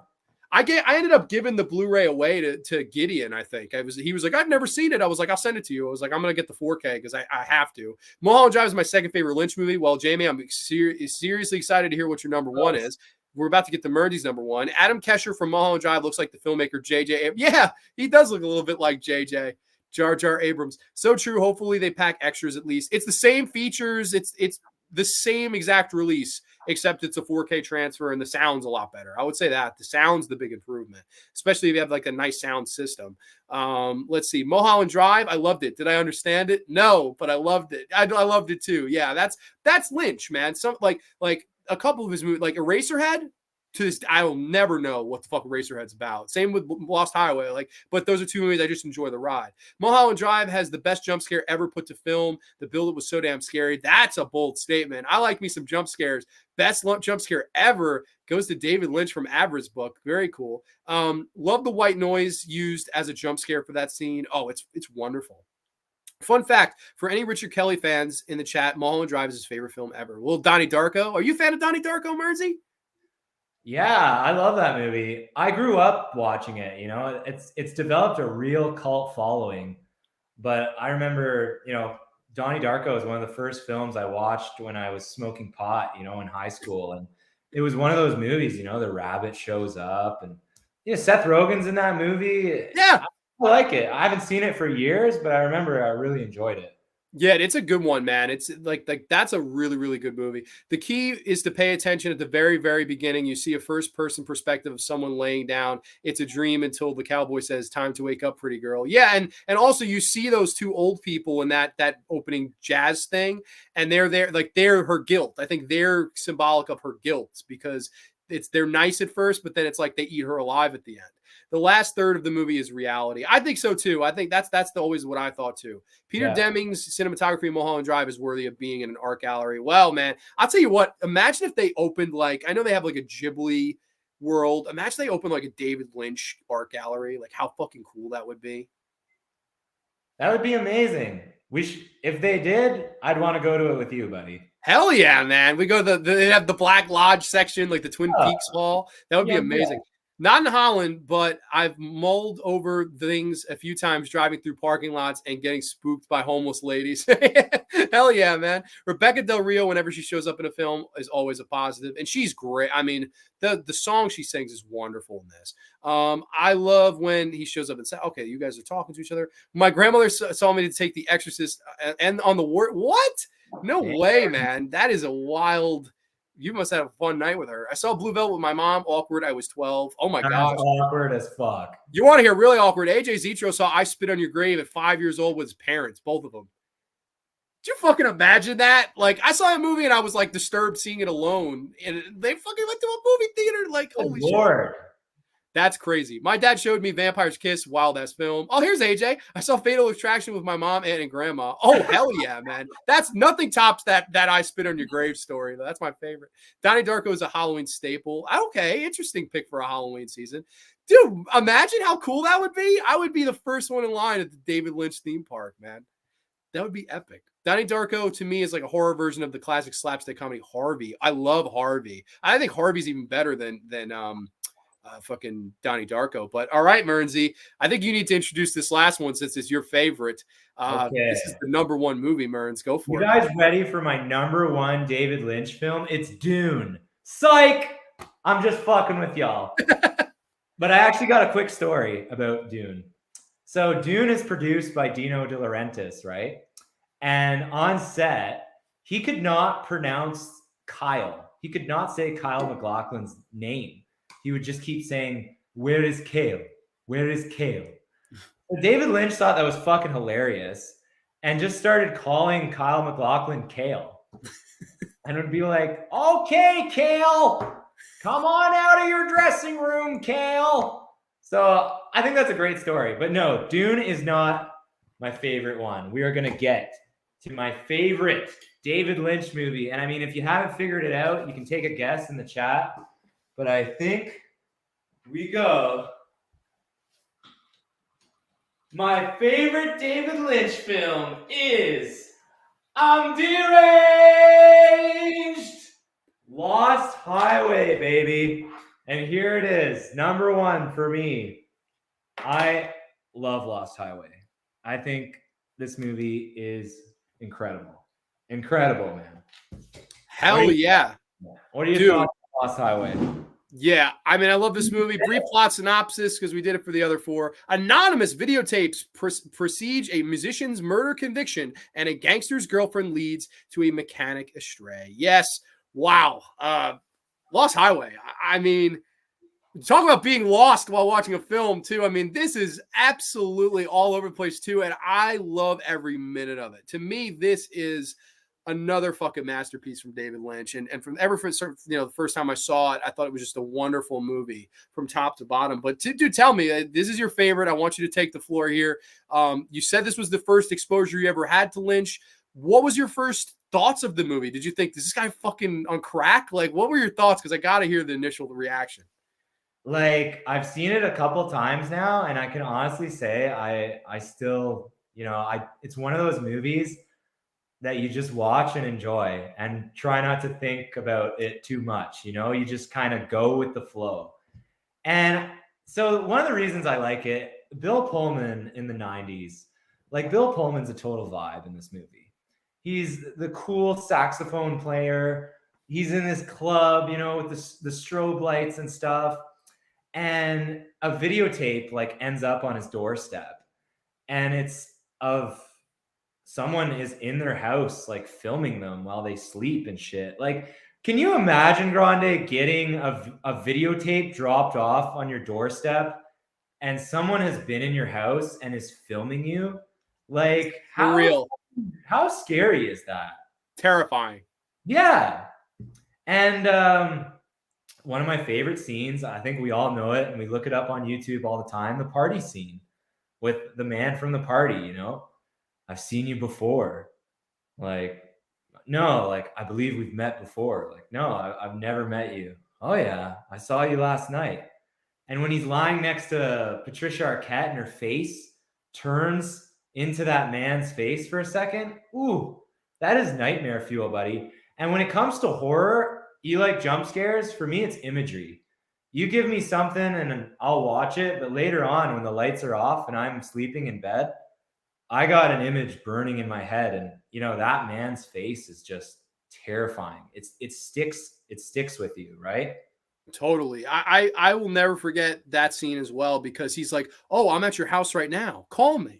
And he calls him. He's like, "What the fuck?" And then he's talking to himself. I'm like, "What?" I'm like, he's talking to the fucking guy. He's at his house right now. Like, this is so weird. And that actor was terrifying. And crazy enough, I didn't know this till I actually looked into it. He was actually years later on trial for murdering his wife in real life. That actor, which is Really? like, yeah, Robert Blake. This was his last movie appearance. He's since passed away, but he was on trial for murdering his own wife, man, which is absolutely fucking wild. Considering the plot of this movie, they all think that fucking Bill Pullman killed Patricia Arquette. And you're just like, what the fuck? Like, that is crazy. Art imitating life, life imitating art, whatever the fuck you want to call it. But yeah man, that setup I thought was so brilliant. This couple who, they're have an interestingly weird relationship, and then of course they're just getting these, they're watching them sleep, and then all of a sudden the tapes escalate. Then all of a sudden it's a tape of him murdering her, and there's just like really a big sense of uneasiness. Of course they send him away to prison, and then you get the big twist of this movie where after some crazy visuals and crazy things going on in his brain, there's somebody else in his cell.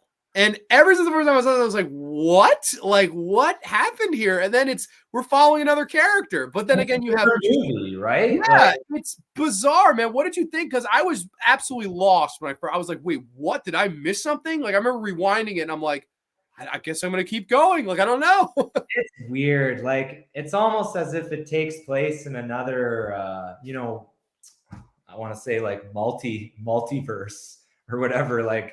Like Bill Pullman is Balthazar Getty and Balthazar Getty is Bill Pullman. Like, you know what I mean? It's so weird.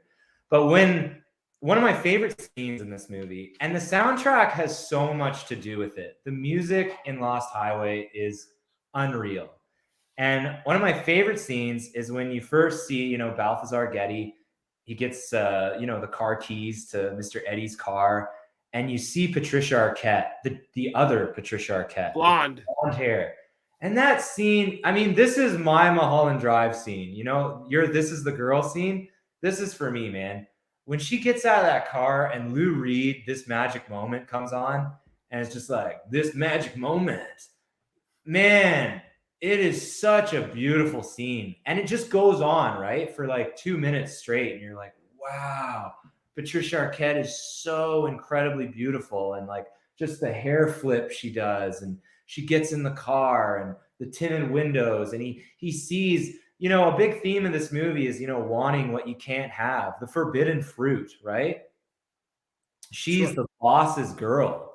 You don't fuck with the boss. Don't go near the boss's girl. But when someone tells you not to do something, don't you want to do it that much more? Of course. It's like that forbidden fruit, right? So that's what a lot of the themes that I take away from this movie. Yeah, and each scene, it's almost like, well, not each scene, but every single version of her. It's like you have the dark brunette, you have the one scene where she's actually being, having sex and has the red hair, and then the beautiful blonde hair. She kind of walks over to him and, you want to take me out tonight? Like, I love that. And they had amazing chemistry too. Like, I loved their chemistry.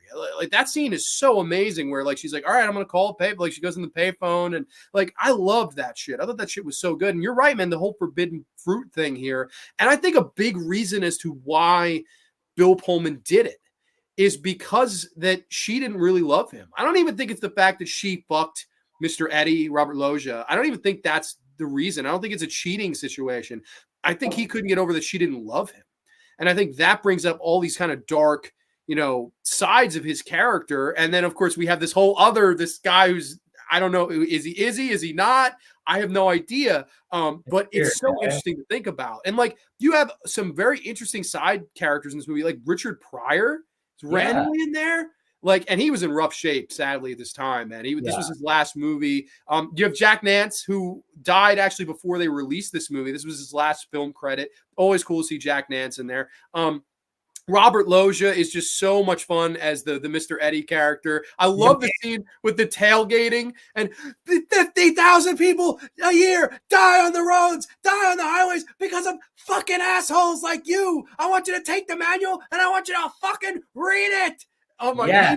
He just goes off on this guy, and he's like, I'm so sorry. And it's fucking hysterical, man. Like, I love that. Grande, what if David Lynch, instead of Robert Loggia, what if he had cast Gilbert Gottfried?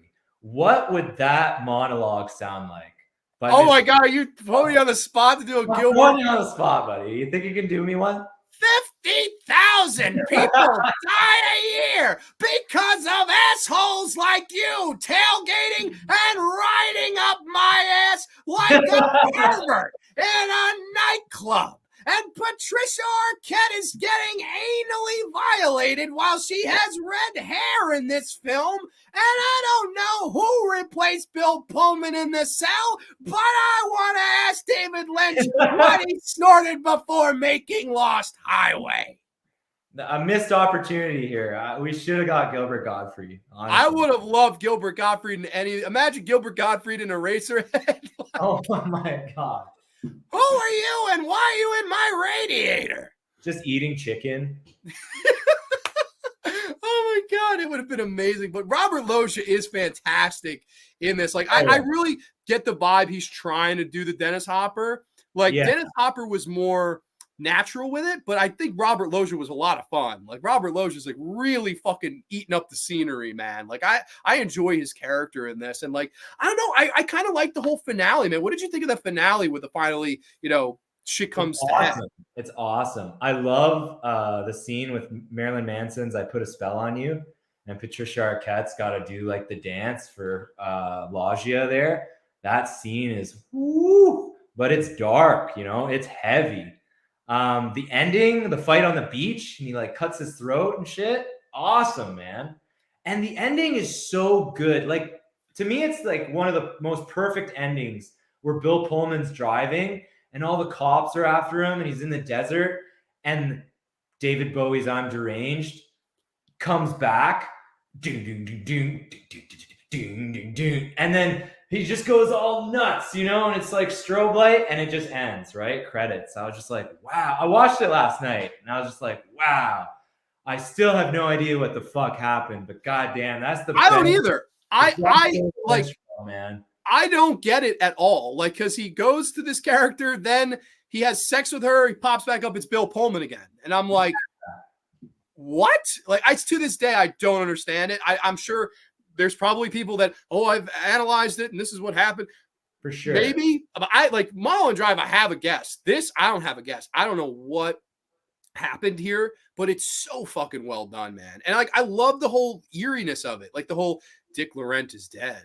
And apparently that happened in real life to David Lynch. That's where he got the idea. Like, somebody randomly one day ringed his doorbell intercom and was like, Dave, Laurent is dead. And he was like, what? And then he went outside to check and there was nobody there. And like, he used that in the movie. I think that's so cool. And I know another big inspiration for this was the O.J. Simpson murder trial. That was his big inspiration to make this movie because, yeah, it does imitate it a lot. It's a guy that was, arrested or, he didn't do his time. Of course, the guy that killed, O.J. Simpson killed his girlfriend or whatever the fuck.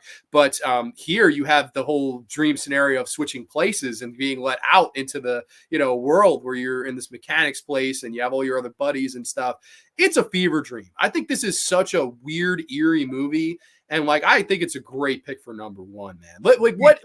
What about this makes it your favorite Lynch? Is there a certain aspect about it? I know you said you love that one scene, but what makes this the end all be all Lynch movie for you? I think it's just, music and movies go hand in hand, right? Like peanut butter and jelly. And the way that David Lynch uses music to portray, his thoughts and stuff with moving pictures, right? He's a painter. And we're just watching a beautiful painting in Lost Highway. And I think a lot of it has to do with nostalgia too, right? This was the first Lynch movie I saw. My older brother, showed it to me way too young, and nostalgia has a lot to do with it. I just grew up with the movie and I fell in love with it. And to this day, it still holds the spot as number one. I think that's a great pick for number one. I love Lost Highway. I think it's just every time I watch it, it never ceases to amaze me. And I think of his movies, it's the one that confuses me the most. I think it has very creepy tones.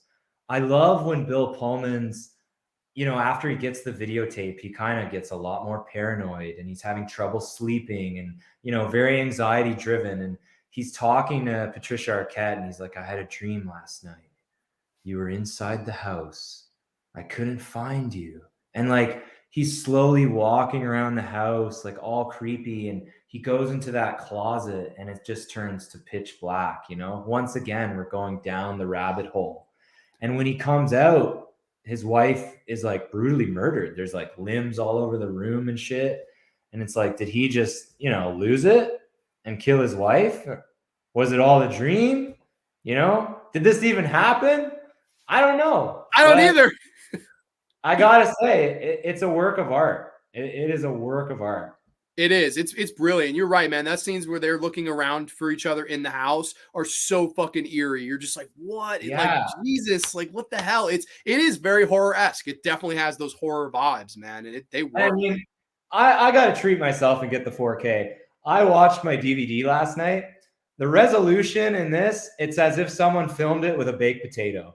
It looked terrible. I had the volume up to 100.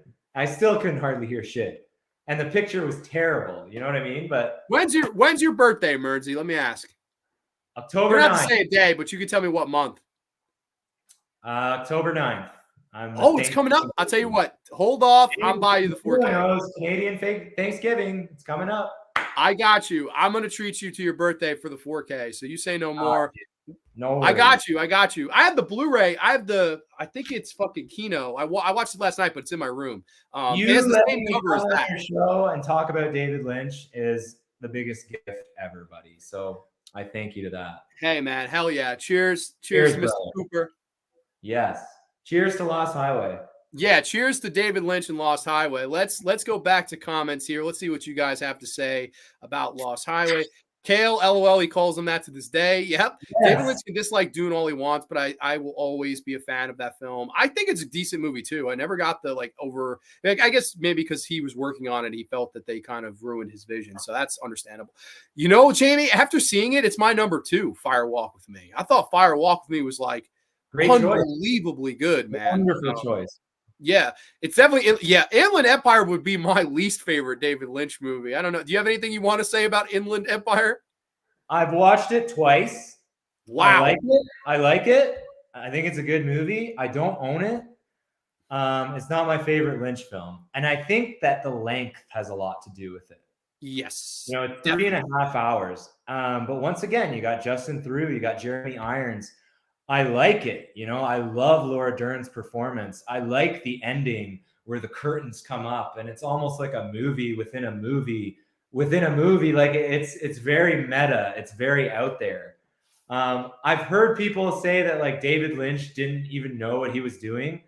I kind of don't believe that. I feel like he's always in control. I feel like he has a beautiful mind. You know, I would love to just spend the night in David Lynch's mind. Yeah, but you might fall into some dark places though, I Mearnzy. know. That's a But rabbit hole to I, get I going. like Inland Empire. I don't hate it, but it didn't make my top 5.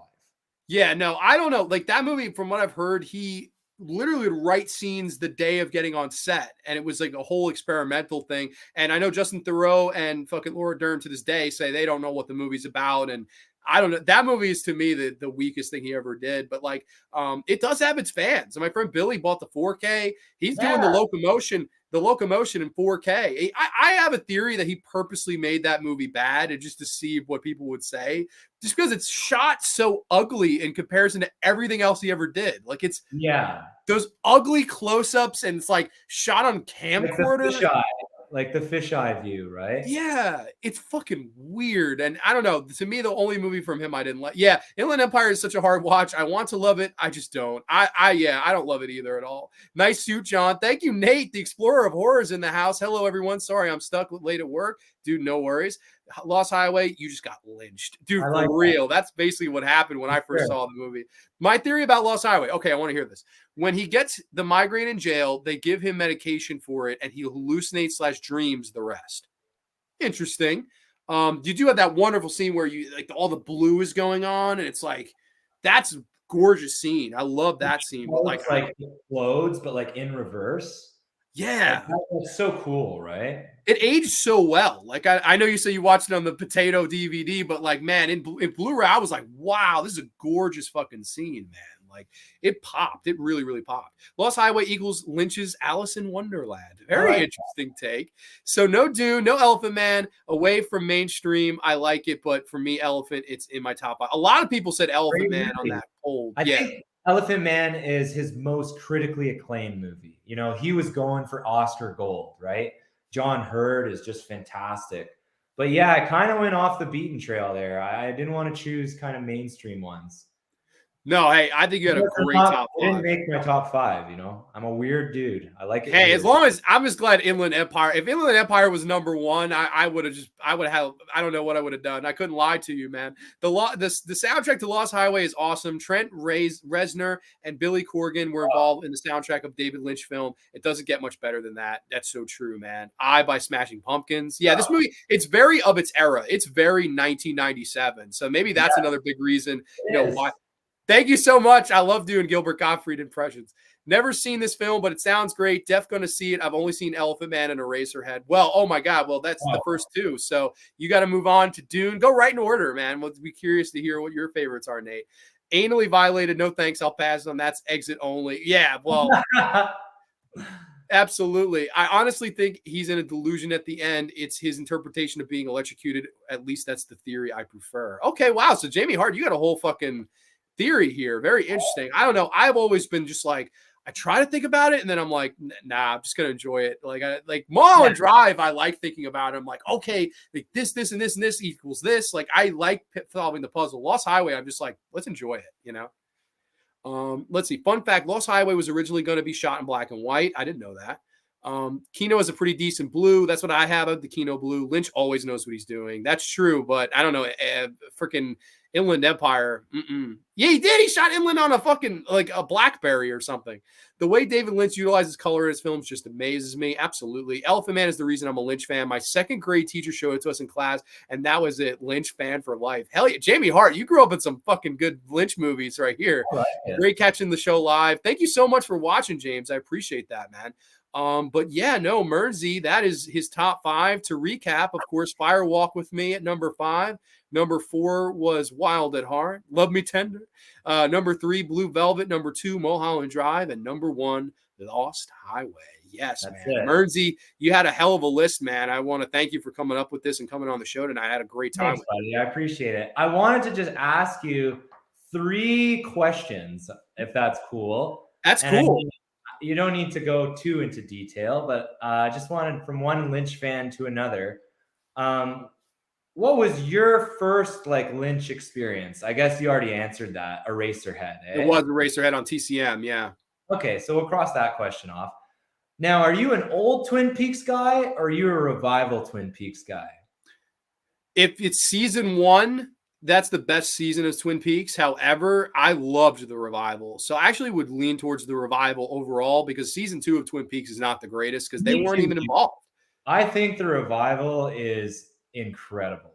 And I love the old show, but just the revival, it was like there was no creative control. Like Lynch could just get in the driver's seat and give us what we want. And boy, did he ever, you know? He did, man. And I think, you know, in a lot of ways, I never thought the revival would work because it wasn't 90s. Like Twin Peaks personified the early 1990s. Like it really was the culture at that time. So I thought bringing this into the modern day, it's never going to work. And I was blown away by how good it was. I only watched it live, like when it was airing on Showtime, but man, I've got to get that set and I want to dive back into the revival because I thought it was absolutely 10 out of 10 stuff, man. Really good stuff. So I would say the revival actually. Cool. So we're on the same page. Now I got one more question for you, buddy. Do you see a lot of David Lynch influence in some modern directors today? Wow.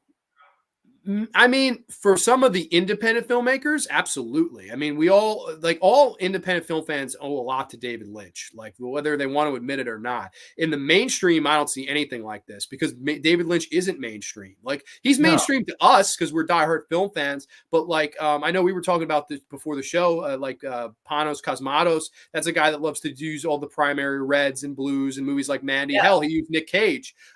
I do see it. I do see a lot of that influence and style, but definitely not enough. I wish I could see it more. How about you, man? Is there any filmmakers that pop out in your mind? Totally, dude. Like I was telling you this week, I watched Mandy last Saturday. I've seen it a bunch of times, but I mean, Panos Cosmatos, I get a lot of Lynch vibes. There's a lot of slow imagery, you know, and staying on one thing a bit too long and, you know, just showing random things that make you feel uncomfortable, right? And I know you're a Hereditary hater, but Ari Aster as well. I get a lot of David Lynch influence from him. And same with Jordan Peele.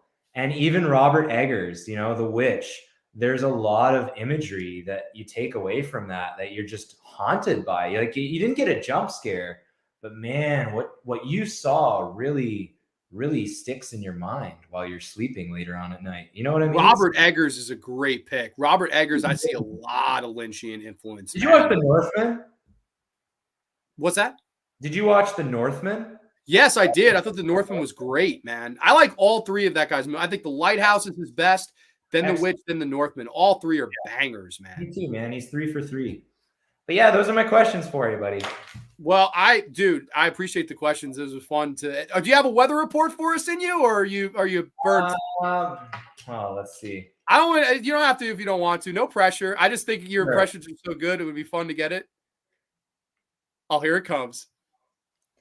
Today is September 21st, 2023. And if you can believe it, it's a Thursday once again.